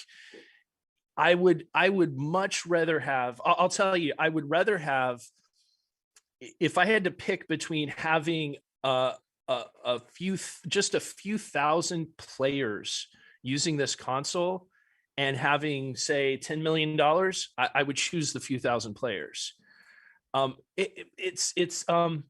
We're spreading the light of molecular consciousness throughout the world. Like, it's so much more inspiring to me than, like, look at our $50 million Series A. Although that would be helpful, and if anybody wants to do that, I might answer your email. So, yes, indeed. So, with regard to getting to the few thousand players, you mentioned that 2021, A SARS Odyssey, may come out late this summer. So we have a few months until then. What do you foresee as the path between now and then? Where are you at presently in the development of the console, and what steps would need to be taken to get to the point of realizing your goal of these first prototypes essentially being shipped out to enthusiastic gamers, people who are willing to do the alpha testing and work out the bugs with you? Yeah, so we're looking at about 8 weeks to having the first tranche of the first group of players selected.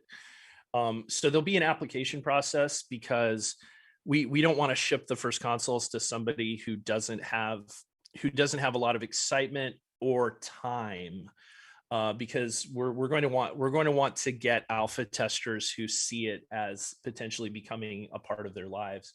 The alpha testers will also be functionally equivalent to developers. Like, there'll be completely open development capabilities for those first few hundred people, and a fair number of them are going to be professional scientists who are already super excited about it and will pull us along into making more powerful and interesting molecular games. So the next 8 weeks involve on the recruitment process is we're going to start taking applications for the alpha launch sometime in the next few weeks. That's something we're actively working on. The publicity around that on one end, and the several hundred people who've already signed up for the Epic Quest on our website, as well as the hundreds of people who have contributed to the WeFunder campaign, which by the way, we decided to have this perk where if anyone even invests the minimal $100, they will get a free console at the major product launch by the end of 2022. So we're talking a year and a half, so that we can reliably ship all of those people a turnkey full launch instrument. But for those who invest now, like, they won't need to pay for the alpha, but they will need to apply. So we want to take the few hundred most fanatic and start shipping them consoles in about 8 weeks, just like a trickle of a few dozen of them. And we'll probably do a few dozen a week going throughout the next couple of months. Now, like my team, if they're listening in, they'll go like, "Oh my God, that's so ambitious. That's going to be hard." And it is hard. Like, everything, whenever you lay out a timeline, you risk not meeting it. I'm trying to give you insight into, like, the trenches when we're talking about 8 weeks, like the stuff that is actually being actively worked on. So we've got to start taking applications for the alpha. Where the hardware is at is that the main custom electronics is probably settled. Like, the actual circuit that we had to completely design from the ground up as a custom thing, that is probably settled. Although I'm not going to swear that in stone, because one thing about having the alpha cohort and a different relationship with sort of the alpha cohort of customers is that we can provide free hardware upgrades. Like, we will be learning about issues with the hardware and improving it as we go. And it's not going to be like, we're not going to go, oh yeah, we're making a ton of money off of this alpha console. Basically, we want to cover expenses with getting the alpha console out as much as possible. So that's about 8 weeks out. And then at some point very soon, we're going to pick dates for the formal debuts of Dragon Tyrant Must Die in 2021, A Stars Odyssey. And then there's going to be sort of a schedule. Like, you'll go to moleculartv.com and you'll see a schedule of events that you can join with your console. And we're still deciding, like, haven't decided yet, like, do we want that to be something where everybody can go online and see it, or is that going to only be for the alpha users? I think there'll be a combination of events and things like that. That some of them open to everyone, and some of them only open to people who have the console. So we'll start playing these games at the end of the summer. We're focusing on the two that are most topical and most important to our long-term goals: Dragon Tyrant Must Die in 2021, A Stars Odyssey. But we can also play around with the other games that are like, once we've kind of, you've got a lot of bugs to work out, a lot of unknowns. Anytime you ship hardware, period, even the simplest piece of hardware you can imagine is a pain. But where we're at with it now is that what you see on the website, there's only one of those. And that was basically like this. It was meant to send a message, because we took an old 80s gaming console, which I'm not going to mention the name of, and got rid of the branded elements, but we still wanted it to look like 80s gaming console. And the reason for that was to prime in people's minds that, hey, Biotech is actually analogous to like 1979 in terms of the computer revolution. It's early, it's still early, and here's the thing that's gonna be revolutionary. It wouldn't be as iconic if we made it look like the Apple II. So we picked something a little more iconic.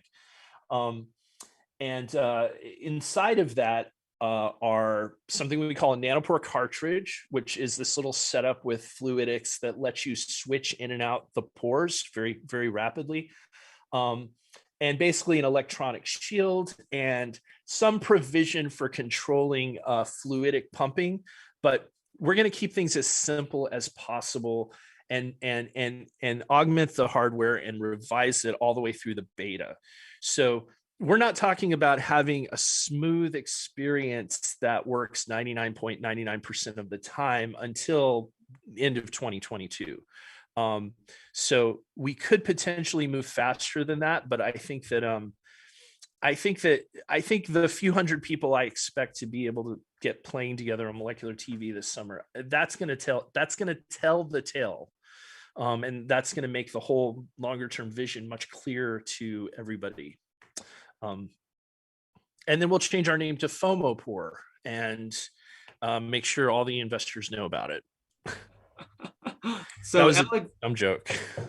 So Alexandria says that she can think of various good candidates for the alpha testing, ranging from professors to biohackers. And with regard to any such people who are interested, or anyone who wants to recommend an alpha tester to you, where can they go to do that? Help us stay organized, just because, we're a small group, we're a small team. There's a lot to think about.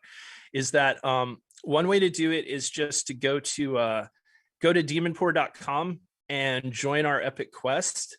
I think that button now goes to the spreadsheet, or it might go to the WeFunder campaign. But Kent at demonpore.com works too. Just email me. Until we have like millions of people paying attention, you can just email me. So. All right, Kent at demonpore.com. And the link on the Demonpore website does go to wefunder.com/Demonpore. That is the crowdfunding, crowd investment campaign. And it seems that you've already raised over $146,000. So congratulations on that. And you mentioned that anyone who invests $100 will get a console eventually. Yep. I don't want to overpromise. I mean, so first of all, as a perk, that's probably going to go away when we reach about 250K. We're going to raise, you're probably going to have to invest like 250 to get a console. And that's because we're going to hold back a certain amount of the budget to make sure we can actually deliver those consoles at the end of 2022. And also, to be clear, because we're being very, very transparent about this as much as possible, is that you won't get a smooth turnkey box that is a ruggedized consumer product. You won't get that until the end of 2022. If you want to be part of the alpha or beta releases, though, we will accept applications for those. We'll pick and choose. So people who are most excited by it and most willing to see above and beyond. Excellent. Well, I would encourage anyone who is interested in either being an alpha tester or being an investor to look into this crowdfunding campaign right now. And if you want to get the perk, invest sooner rather than later. Now, with regard to our panel, I am curious if any of the other panelists have questions for Kent. Let's go to Art Ramon.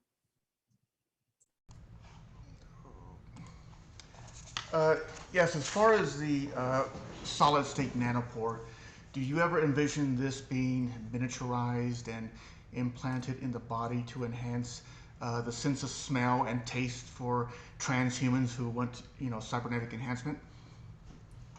Yes. Yeah, definitely.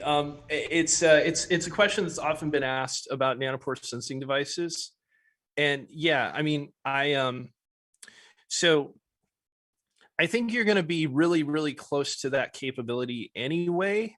If you're basically enabled to have an infrastructure for molecular sensing that's in your toilet, your toothbrush, et cetera, like you're already going to have a ton of information about that. But something implantable that's continuously monitoring the bloodstream, that's miniaturized and biocompatible, would definitely give us another avenue of insight into human biology, no doubt. It's not a priority for us. Like right now, you can kind of see we got our heads down focused on this one, like really specific things, but implantable nanopores will definitely be a thing. And and it's also, as a technology, it lends itself really well to that idea. If you could combine being able to see anything, which is the ultimate potential of nanopores, is being able to get a lot of different data about a lot of different things, a lot of different kinds of things, not just DNA sequencing, not just any particular biomarker, but really being able to get information about everything is the ultimate goal. But it also lends itself to miniaturization very well, because like the sensing components, the pores themselves, Oxford Nanopore already has a device that does DNA sequencing that is it's like a large USB stick, and they have another one that like attaches to a smartphone that's called the Flongle, that's also very small. So those are all good questions, and I'm sure that'll be done. And maybe we won't be the ones to do it, but maybe our algorithms will make that. Maybe the algorithmic development we do will make that useful. Yeah, if anyone out there, I am absolutely sure when there are sufficiently small things, even if somebody's not building a company around it, that somebody in Pittsburgh is going to put it into their bloodstream and put it under their skin, I'm sure, which is great.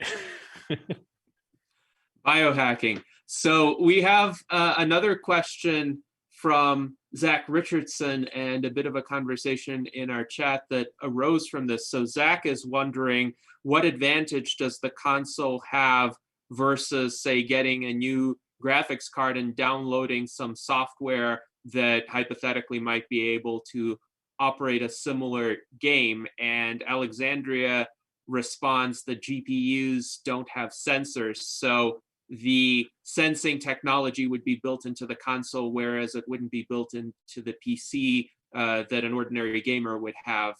Is that the answer to Zach's question? Yeah, Alexandria, that's a perfect 4-word answer. Thank you for that. I think something so there are citizen science projects, the most famous ones, they all take advantage of the fact that everybody has computers. So they're very much focused on in silico stuff you can do computationally.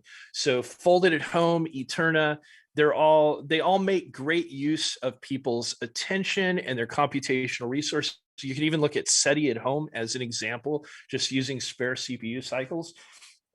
That sort of thing has been done. What hasn't been done is the ability to have a cellular molecular sensor sitting there in front of you in a console, and that's the game change. That's the game changing black swanny elephant in the room kind of thing. Gorilla in the room. I don't know. Elephant in the room is fine. Yes, elephant or black swan or gorilla. I think a game about animals, maybe animals morphing into other animals, might be on the horizon here. Well, there's going to be a game called Doge Bio, where I'm actually gonna take my friend's dog, who I wish he was in this room so I could show you how cute he is. But yeah, we're gonna do all sorts of molecular and cellular biology around pets. And hopefully I can recruit Matt Caberline to be our SAB member for that. And other people who are working on people really love their pets. So that's one of the games that's not described on the website yet, but animals for sure. Menageries, molecular menageries. Excellent. Molecular menageries. Everyone be on the lookout for that. Now, John H. from our YouTube chat does raise a concern about data privacy. He points out that a lot of consumer data have been hacked over the years, and it's very hard to keep secret information that is shared online. So what measures would you be taking to make sure that some of the very detailed personal information, like information from a person's toothbrush, isn't leaked to somebody who could identify that individual and that individual's habits? Is there an anonymization aggregation process that you conceive of? Yeah, this is definitely this is a conversation with Nebula about how they do their blockchain thing, and like all the cyber best practices for security and privacy. Like, yeah, of course we want to be as responsible a shepherd of that data as possible. But I also want to take that opportunity to mention a philosophical point, which is that every time you go out in public, you're shedding deeply personal molecular information about yourself. Every surface you touch, like everywhere you've been, you throw a drink away in a trash receptacle in public. There's your DNA. There's your biological destiny hanging out for the world to see. You are laid naked and bare just because you are breathing the same air and touching things in public, and there's no way around it ever. Like, unless you're going to go all Unabomber, which is kind of the opposite of what we're about, right? So the point being is that whatever you can do with legislation, whatever you can do with fancy fancy algorithms to guarantee privacy, at the end of the day, I think the thing we forget is that we need to have strong cultural taboos, because when nobody wants to peep in my window when I'm changing my clothes, but it would be really easy to, right? And most of us have windows, right? And most of us don't go through life closing all the windows with black veils for terror that somebody's going to see us doing something private. And that's because staring in people's windows is really creepy. And we have cultural taboos against that. We have shame against that. And we have laws against that, right? And we need to have the same shaming and cultural taboo about, hey, dude, don't look at this guy's genetic information without his consent. Like, because, you know, at the end of the day, like it's cultural, it's culture that also provides a level of protection, because we know instinctually that it's creepy to stare in people's windows, but we don't all black our windows out, right? So to just get along in the world, we need to spread that idea. It's creepy to look at my molecular data without my consent. Like it's me, and legislate that and make that a cultural taboo.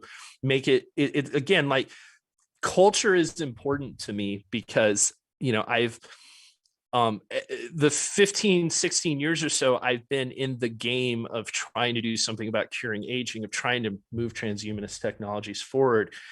Like a consistent observation is that we're like, the actual technological difficulty of everything we're trying to do is like 1% of the problem. Like 99% of the problem is that people are insane.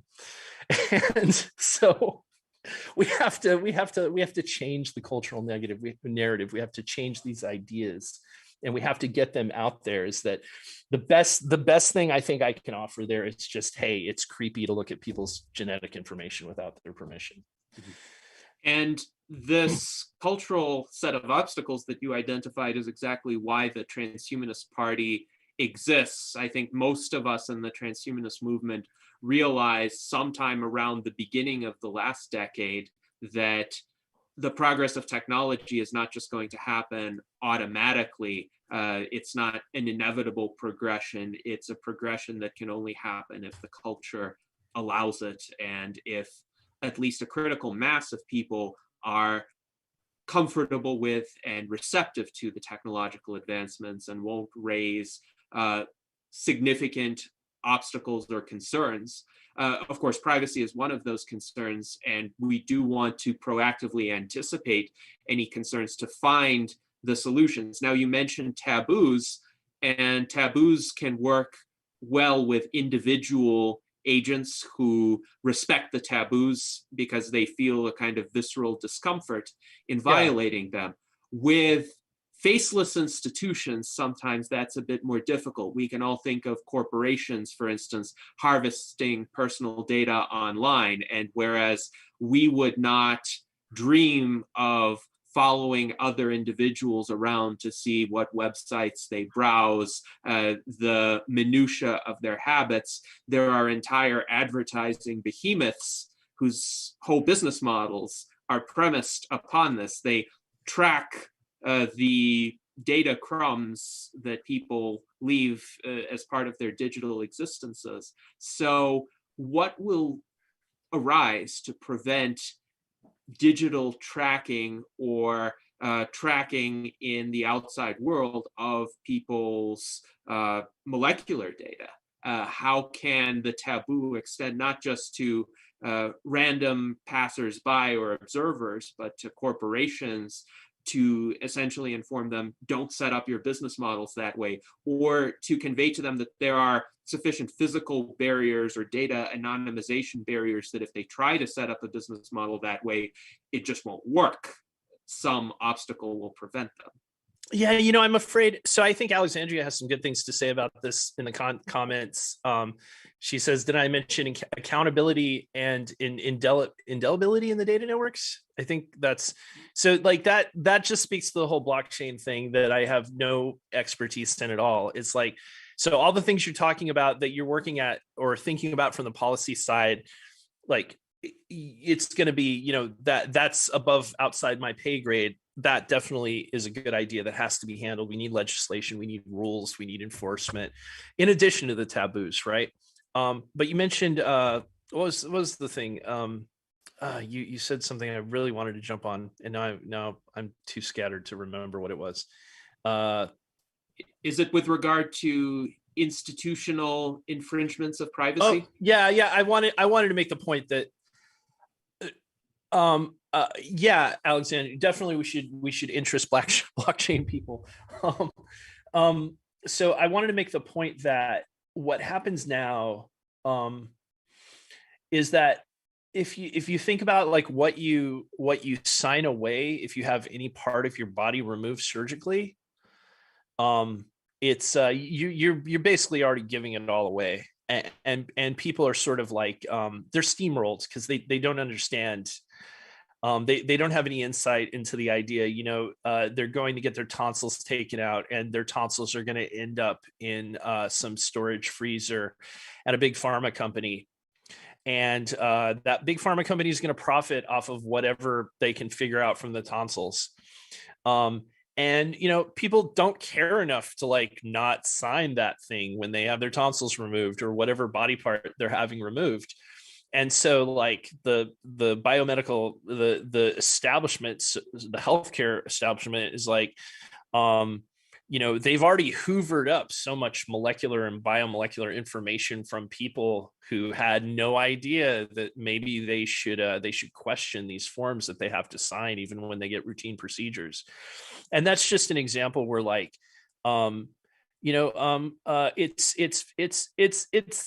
it's condescending and disgusting, and it's wrong and stupid in so many ways. It's like one of the reasons why I want the random person in the street to be able to tell me what the central dogma of molecular biology is, and to know a thing or two, and all this, the societal upheaval and argument that we're always having about healthcare and about medicine. Like there'd be so much of an impact on that if people had insight into what's going behind the scenes in the priestly classes, in biotech startups, in research organizations.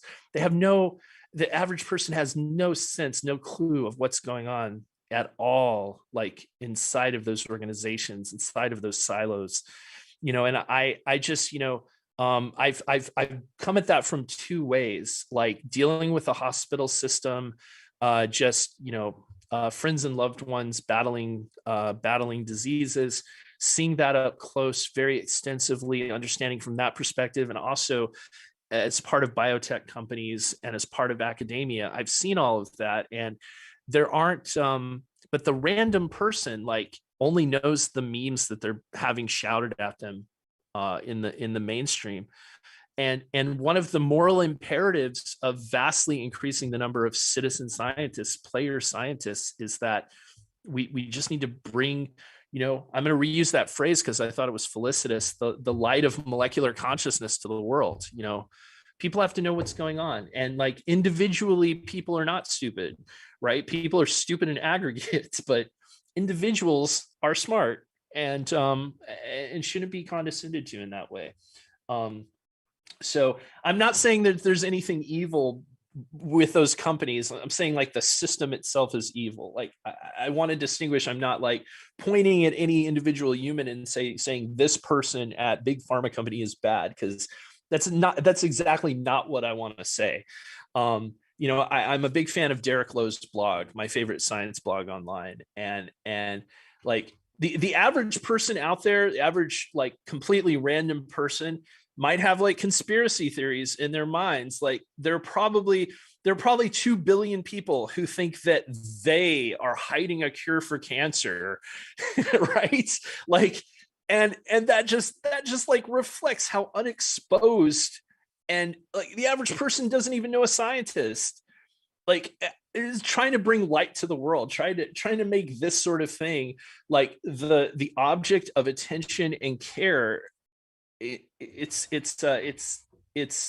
how I'm trying to change the world. So yes, indeed. And greater transparency into the workings of scientific and medical institutions is certainly a laudable goal. Now, with regard to protections for privacy, Zach Richardson in our chat seems to think that the privacy-related concerns are overblown because he thinks that the ability of external entities to access people's molecular data would assume an incredibly advanced and sophisticated attacker. And he poses the rhetorical question, who thinks there's someone following them around to the McDonald's garbage bin. I think that's in reference to your comment about people leaving traces of their personal remnants, so to speak, everywhere they go. And yet, most of the time, if we go to a McDonald's or an analogous public place, nobody is thinking of picking up our skin cells or the molecules we exhale, for example. So do you think that he's correct in saying that in most cases, even if the sensing technology becomes ubiquitous, people and institutions won't bother to collect this information and track individuals on its basis? Yeah, I think I mean, they're already doing it. It's already done. It's been done. So let's just start. You have to Google this to figure out what I'm talking about, because I don't remember the artist's name. There's an artist who picked up cigarette butts within a few blocks of, I think, in Manhattan, and did some DNA sequencing and was able to roughly reconstruct the faces of the people who'd smoked the cigarettes and thrown their butts out on the street. And there's a lot of iffiness around that. Like, I mean, you can take someone's genome, you get a pretty good guess of things like their race, eye color, hair color. You can do some rough estimates of their facial structure, etc. With more advanced analyses, you can get at things like their age and stuff like that. But, you know, if that person wanted to also, like, I don't know, just it's not just the evil things you could do by violating people's privacy, but it's that we need to, that privacy should be treated as an absolute cultural, like, it's the whole thing about, like, well, why, if you don't have anything to hide, why do you care about privacy? And that's, like, exactly the wrong question. Like, we need to create a moat around the idea. Well, that's exactly it. Like, that's exactly the wrong perspective that sends people down a slippery slope. So it has been done. If you just look at population scale stuff, like, if you've gone to the bathroom and you're connected to the municipal sewer system, well, there goes your privacy too. And that doesn't even require somebody having to go single out your cigarette butts, but your genome is in the sewer, you know, and your cells are in the sewer. And SARS-CoV-2 is in the sewer. It's why there are these efforts that are monitoring sewage waste for to get at population scale SARS-CoV-2 prevalence. And eventually, the technologies are going to get better and cheaper and more powerful, and we're going to be a big part of that. And it's going to become fairly trivial to get all that information, and anyone is going to be able to do it. So, you know, it's not, oh, is somebody following me to McDonald's to pick up my cup and sequence my DNA?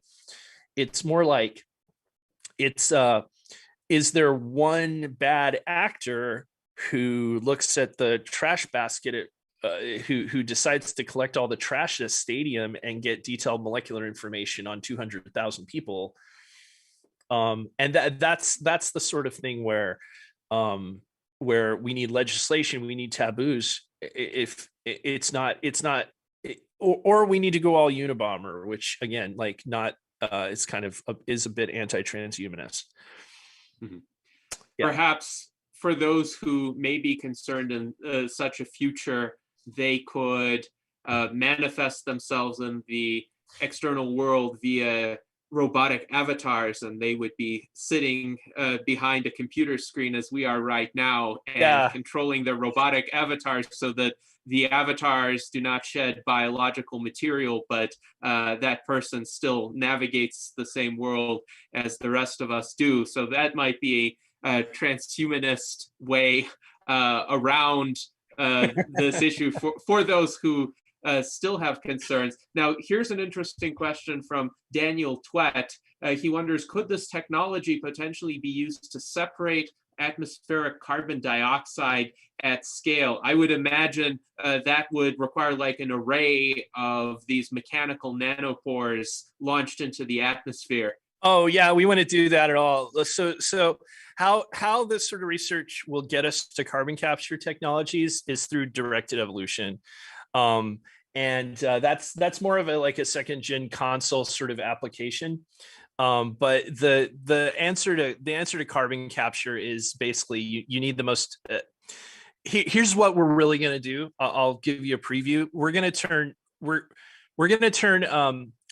excess CO2 into gasoline, which is kind of like what happens in a really roundabout fashion anyway, except we're going to do it with heavily engineered enzyme complexes that just use light and carbon dioxide and incorporate them into growing alkyl chains. Done. That's going to be the ultimate carbon capture technology. Nothing is going to beat it. It's the ultimate answer. And we should keep using combustion in that scenario because that'll make fuel. Otherwise, we should grow trees and stuff. We should grow tree houses and spaceships. And the full promise of synthetic biology, like fulfilling the promise of biologizing industry, is like that could be functionally equivalent to getting the excess CO2 out of the atmosphere, for sure. It's more or less the same thing. Like the insight that all this excess CO2, it comes from living things ultimately, right? It goes in and out of them, and the carbon in that form, it gets incorporated into all the structures of life, and we just reincorporate it back either into growing giant trees everywhere, or making fuel, or trees can be fuel. Anything you can burn can be fuel. All right, thank you. And Jason Mallory in our YouTube chat is curious about whether it's possible for a layperson to obtain carbon nanotubes to do some research with, and could your technology contribute to that in any manner? Could the nanopores be used with nanotubes for any application? It's a great question. I want to acknowledge the hilarious comments that Alexandria and Zach are making that we can't share because this is a G-rated chat. Maybe we should have an R-rated version of this sometime late at night. But yeah, that's hilarious. Zach, I agree. I'm not as worried about it, but I want to respect people who are worried about it. That's all. Okay, carbon nanotubes. So carbon nanotubes are one of the things we want to put through pores. People have used carbon nanotubes as pores, and they've also looked at carbon nanotubes transiting solid state nanopores. So I think maybe what that person is asking about is actually that's something where I'd like to hear more about what they're thinking and why they're asking it, because sort of would inform the direction I would take the answer in. So Jason Mallory, if you are still watching the live stream, please post any elaboration in the YouTube chat regarding what you're interested in using the nanotubes for as a citizen scientist, a researcher, or just to play around with them. And we will see if Kent can then elaborate on his answer. Now, in the meantime, I would like to start going around our panel for any concluding questions or remarks from the U.S. Transhumanist Party panelists. Let's go to Jason Geringer. I know, Jason, you've been quite curious about this technology. Yeah, I think this is awesome what you're doing, man. I think it will have all kinds of ramifications and all kinds of different kinds of tech. I foresee we'd be able to know molecularly our environment, like clean rooms, kind of, where at least we know what's in there. I was wondering, maybe along in the future, it could even be used to detect our emotional state in real time, and that would be super awesome. So yeah. It's a teaching tool and a game, and you'd be able to do crowdsource research on it too. Yeah, and it's also a cultural revolution. So it's a lot of things. I love the fact that you brought up you brought up this like deep emotional states and molecular reality. It's one of the most interesting, hardest things to get at. I love that you asked that. I do want to have I do want to get someone like Andres Emilson. Is that how you say his name? You guys had him not too and recently. Andres Gomez Emilson. Yeah, to get someone like him to like be the SAB member behind a game that focuses on trying to tease out the molecular substrates of qualia. But I also think like this is kind of the thing where this isn't going to be a first or second year endeavor. But yeah, I could see all sorts of interesting possibilities with molecular monitoring for psychedelic research and for consciousness studies for sure. Really fascinated by that whole universe of things to explore there. Like how weird is it that our consciousness is based on a bunch of molecular and electrical interactions? Like, right, I know, yeah, and we still don't really got it figured out. You know, I mean, a lot of philosophers think they do, but I don't know, man.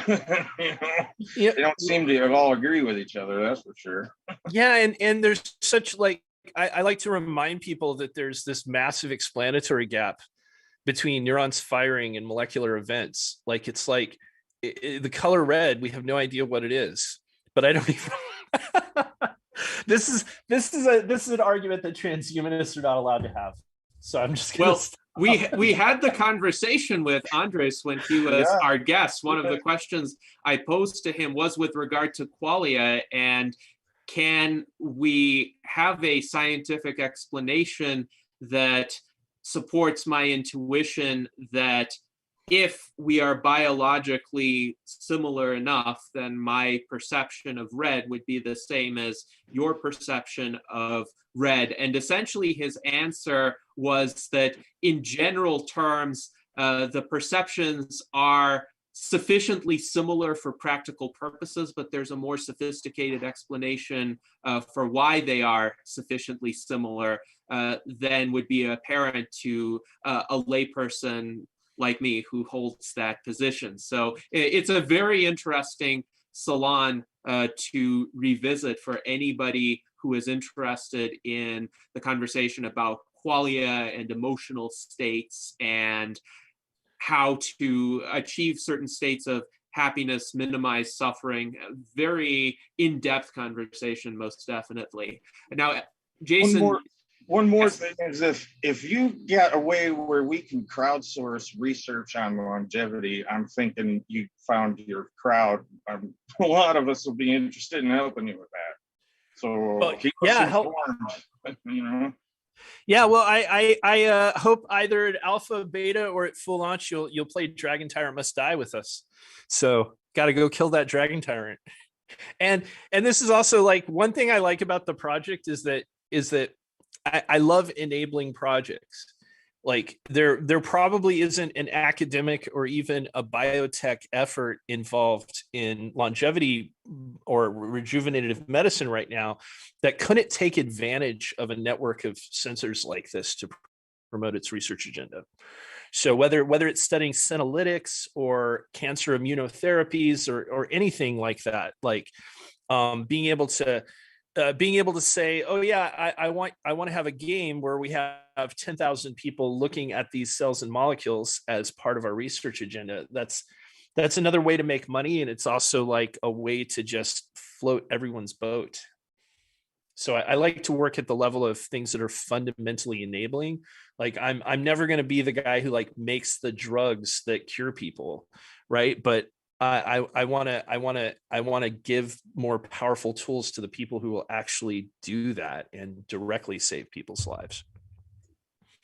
All right, thank you, Kent. Now, Zach Richardson has a question. He asks, what ongoing value does a sensor box have? And he says, quote, I can use 23andMe and get data on my DNA once. Why would I want that every day? Is it to monitor changes, or is it more just to contribute to the general body of research? The data that you feed into the system won't so much be used to help you with personalized diagnostics, but it would be used in aggregate to gain insight about population level phenomena.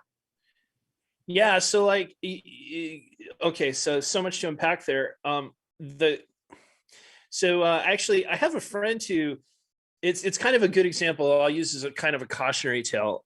He he has a serious medical condition that couldn't where the underlying molecular genetic basis of it could not be determined with just a single off the shelf genomic sequence. The key to his medical mystery had to do with in his case, I believe it was like specific repeat regions that were amplified that wouldn't just show up if you did 23andMe or you just had your genome sequence. You need a better tool. But also you ask about, okay, so let's sequence everyone on Earth. Well, we won't see the dynamic context. We won't see the 4-dimensional context. We won't be able to see how those things change. Every cell in your body has a slightly different genome. And the DNA is damaged. Cancer is the greatest, is the most obvious consequence of that mutational process that kills people.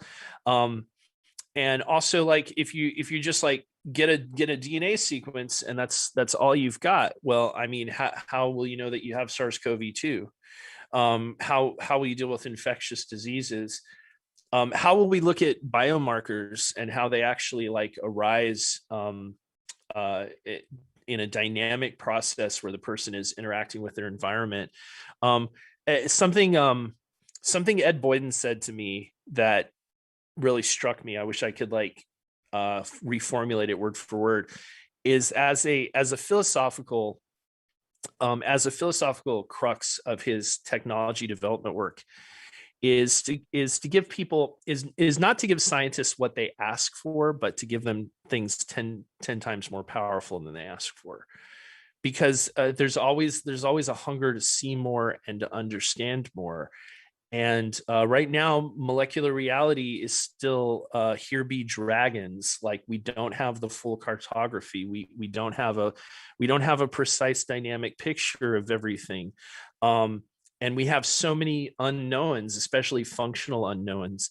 And only very recently, like literally in the past month, we've discovered 2 completely novel major forms of molecules that we didn't know existed.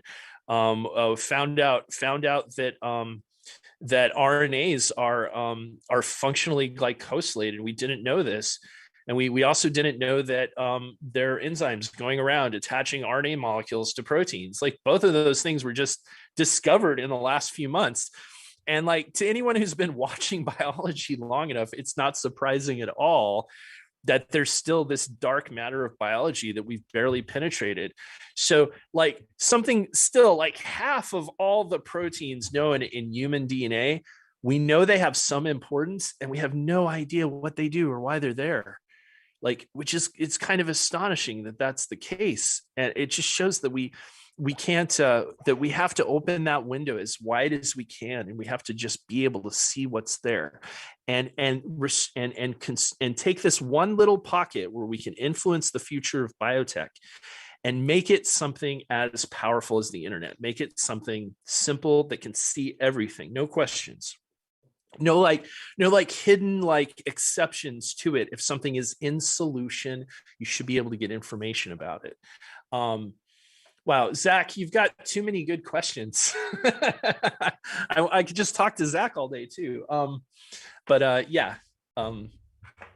Great. Well, thank you, Kent. And we did get an elaboration from Jason Mallory about what he might want to use a nanotube for.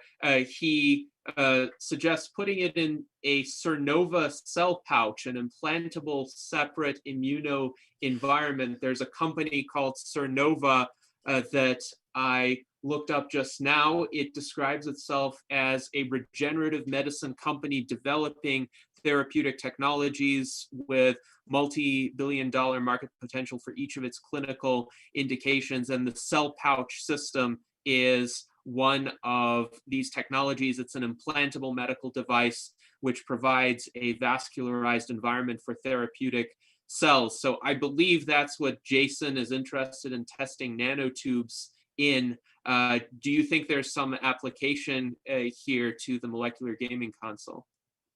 Well, anything you're doing with molecules and cells, there's some potential application of a molecular gaming console. But what this, like, if you're listening, email me, kent@demonpore.com, and like, let's discuss, because I still don't quite understand, like, if you're thinking about using the carbon nanotubes therapeutically, or like, I'm not sure, like this cell pouch thing that you mentioned, like if you're interested in what's happening biologically, then yeah, solid state nanopore sensors could be useful for that. But again, like, it's going to be a few years before we're really doing the more complex experiments that are that close to actually intervening in human biology. And we want to be careful that the first few years are really about developing solid state nanopore sensing to the point where it will enable this black swan to come flying out of the elephant's head like some weird avian teratoma. Here we are back to the morphing animals.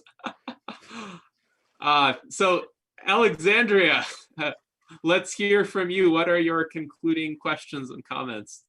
Okay, I think I'm going to be talking to Kent later, giving him a very long list of people I want to have one of these gadgets. Cool. For one thing. Awesome. And yeah, we've already covered that, a little bit of that. But I was reminded of a recent podcast I've seen, Lex Friedman interviewing Brian Johnson of Kernel, and I think he could be on our team. Yeah. Especially his personal experiences really speak to that. He does his biomarkers like every 3 months and adjusts his diet accordingly. His refrigerator orders food for him based on this science. Yeah. I think he's our friend. Yeah. I mean, do you know him? No. I don't even know Lex, but I know a few people that might know Lex. Yeah, well, I'd love to. So, yeah, you're probably right. Brian should definitely invest a ton of money in Demonpores. He should definitely do that. And yeah, he would answer that email. I think he would. Yeah. I mean, should I call him right now? I've got his number. Oh, if you can, yeah. No, I'm too shy. I'm too shy. Come on, we know somebody. Okay, I bet Alex Zoronikov knows him, for example. Yeah. Think of somebody that knows him. Sure. We already swore him. We know somebody that knows him. All right. I mean, if something everyone who's watching or listening could do immediately that would help the project immensely is that, in terms of the fundraising goal, the more eyeballs we get on that campaign page, the better. So if people would just tweet out the URL for the WeFunder campaign and say, hey, look at this, this is cool, that'll help a lot. So specific people, I want to have one of your gadgets. We already talked about Michael Rose and a few other people. We're going to follow up later. Okay, thank you, Ken. Yeah, let's talk. All right. All right. And John H. wonders if you are on Twitter, Kent. I believe you are. Yeah, at Demonpore. Yeah. I'm only on Twitter because of Demonpore. I've only discovered Twitter recently. It's the hive mind screaming static noise and trying to form a thought around how to save the world. So yes, indeed. Twitter is one of those platforms where there is indeed a lot of noise, and sometimes there is signal amidst the noise. So the @Demonpore account on Twitter is part of that signal. I'm sharing it within the YouTube chat as well. So please do connect with Kent on his Twitter account and spread the word about Demonpore there as well. Yeah. Is that so? Sorry, Gennady. It's been great, and I hope we see some transhumanist political candidates hired to office in the next couple of years. So I'm definitely rooting for you guys to like move the Overton window up a little bit. Yes, absolutely. And we have one of our viewers who is a candidate endorsed by the Transhumanist Party, Jennifer Hughes, who is running for mayor of Camden, New Jersey, Wow. for the first time in decades, challenging the Democratic Party hegemony there. So Wow. that is, I think, potentially precedent-setting.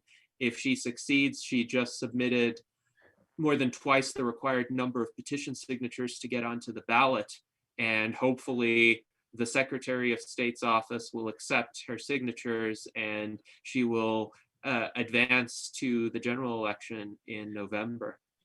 All right. Oh, Kent, right. Follow up with her. She's there's a science tech high school in Camden that she's really supporting and trying to start a transhumanist party, their transhumanist club. And maybe at the university, see like Rutgers. So I would like to see a couple of those end up in Camden. Oh yeah, okay. Definitely. Excellent.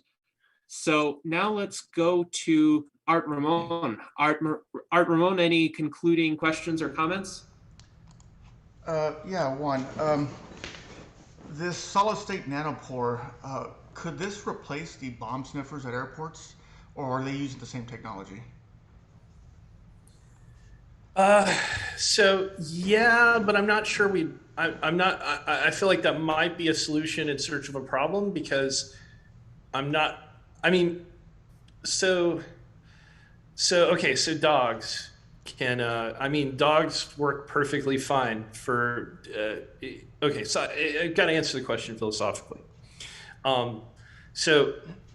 Someone told me, I haven't tracked down the reference, that the best biomarker of all-cause mortality is a photograph. You look at a picture of somebody, you crowdsource people's estimates of how long they think someone has to live based on a photograph, and it's more accurate than any blood test. The thing is, and another thing that's like also highly predictive is how quickly you can get up off the floor from a seated position. Those are both like not sophisticated, not deep into molecular reality correlates of a problem, but they don't tell you anything except that you should exercise and lose weight and not get old. They don't tell you much. They're not very actionable. And likewise, I think for bomb sniffing dogs, I think they're pretty darn good. They're pretty darn effective. I think they enjoy the work. But I'm referring to the actual machines, the technology. The ones you stand in and they kind of blow air at you. Oh, wait. Okay, I've never been through one of those that blew air through me. Well, they're very expensive, and those companies have made a lot of money. And I just wonder, would your product be a competing product, or are they using the same technology? No, they're definitely not using the same technology. And I'm not sure what technology they're looking at, but I have a sense that they're probably expensive because of the size of the market and specialization, not because it really is expensive. So could we provide a much cheaper, simpler alternative to that? Yeah, solid state nanopores could pick out volatile things that correspond to explosives, but it might not be. I'm not sure that's like the best practical solution for that particular problem. So when you're talking about sniffing things, to get things that are in the air through a solid state nanopore, they have to absorb into water, and then they have to pass through the solid state nanopore. Whereas there are more direct physical methods to just like sense things in the air. So I think for like monitoring like small molecules that are volatile and in air, there are other ways to do that. Ultimately, like solid state nanopores, just because they can potentially see and identify everything doesn't mean that they're going to be what you want to use like at an airport. And I guess the real answer to that is kind of deeper down the rabbit hole of comparing and contrasting technologies. But like, if you have a little bit more time, if it doesn't have to be super rapid, you just like use any air handling system out in public or on an airplane. If someone has any volatile organics, and yeah, in that case, sure, solid state nanopores could be a great cheap solution to just have in the air recirculation system of an airplane, not just to pick up whether or not somebody might have trace explosives on them, but also for all the other reasons why you kind of want to monitor that tube when it's maybe taking the next great pandemic across the Atlantic. But I think that like the vision that we're trying to achieve, like it changes those kind of questions. To just have molecular monitoring at a certain density that's cheap and easy to use, that really does change things in unpredictable fashion. Sort of like, you could look at Steve Jobs in 1980 talking about a bicycle of the mind, but that wouldn't give you a clear idea of what 2020 looks like. And I'm sure when he talked about a bicycle of the mind, he had to articulate that, and it wasn't obvious. It wasn't obvious like just how much that would come to dominate our lives and how important and central that would become. And it's the same way with having molecular reality portals all around us. We don't have a proper estimate for how much that is going to impact everything. Okay, thank you. Yes, and certainly the ubiquity of this technology would be quite transformational. Now let's go to David Shoemaker for any final questions or comments.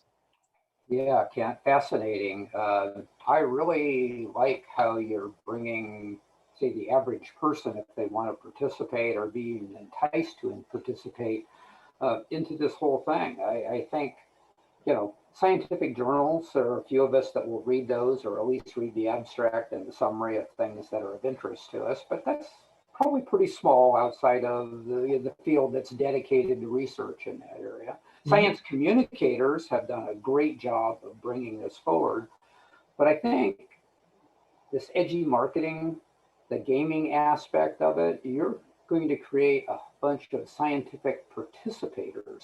And I think that is going to maybe be as great as the other things that you're trying to do here. And I love that one reference about porn, because I couldn't help, but in our private chat here, I put in a link to a Wired article about how porn empowered the early internet, how it drove innovation.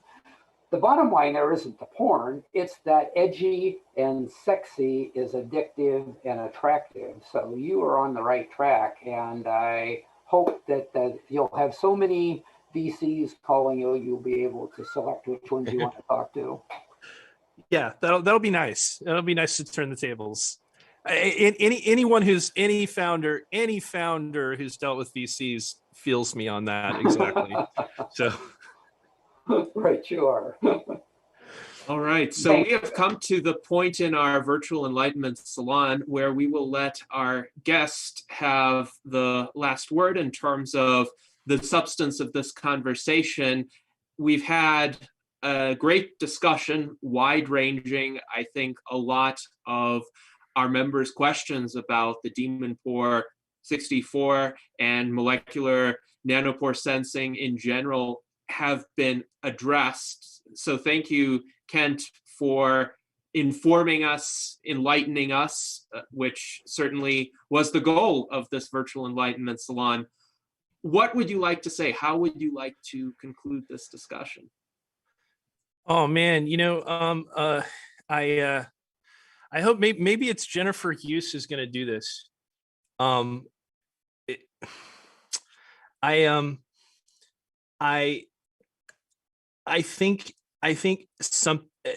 think we need social and cultural black swans as much as technology wants. And maybe Jennifer Hughes is going to, be the first transhumanist president or something. Somebody who can like, if she's in Camden doing this, like that's really kind of, and if she's getting traction, that's amazing to me, because to me, transhumanism has always been deeply populist. Like when I talk to random people about curing aging, like random people don't bring up all the objections to it that more kind of people with a little bit of philosophy and science, they bring up all those standard objections that, you know, we've all heard 100 times over and we can debunk. But it's shocking every time to realize that people have gone through their whole lives being fairly highly educated and somewhat elite, and they've never thought about it because we're not in the Overton window. But it speaks, and this is the point I'm getting to, is that we have to remember that transhumanism is not this cold is not like this cold thing that's all about power and living forever. That it actually speaks to dreams and hopes and ambitions that are deep in people's hearts, in these deeply connected, almost spiritual, emotional places that we need to touch. Like we need somebody who can move a large audience of completely random people to feel in their heart, in their gut, a thrill up their spine about what the world could look like in 10 years versus the dominant narrative that's just all mediocre doom and gloom and stupid political conflicts and geopolitical this or that. And we have our eye on the smoke in the corner of the room. We see the things that like can't be discussed with millions of people listening and participating because it's too out there. We're too far ahead. And because of that esoteric nature of everything we think about and our connection to the future and how history is going to play out, we have to anchor that into things that will really touch people's hearts and touch people's inner children and make them dream of the deep blue sea. And partially that's really what I'm going for with Demonpore is that thing that makes people feel and not just think. And I just stop there. Well, that is a wonderful way to conclude our conversation. Thank you, Kent, for your eloquence, your passion, your knowledge. This is what the virtual enlightenment salons are all about, having these cross-disciplinary conversations about how we can improve the human condition and leverage science and technology to do that.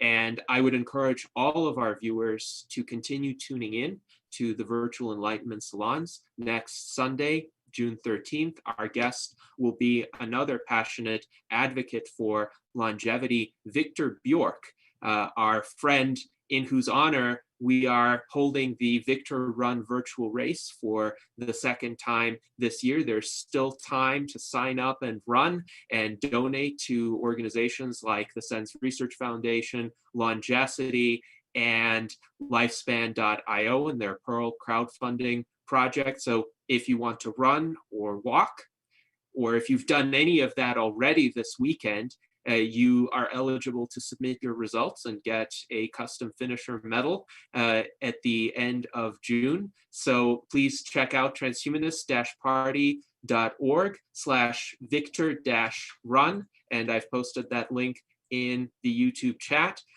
Don't just sit in front of the computer screen, go outside, exercise, do all the things to promote longevity, because we all want to be around years and decades and centuries from now. And until then, live long and prosper.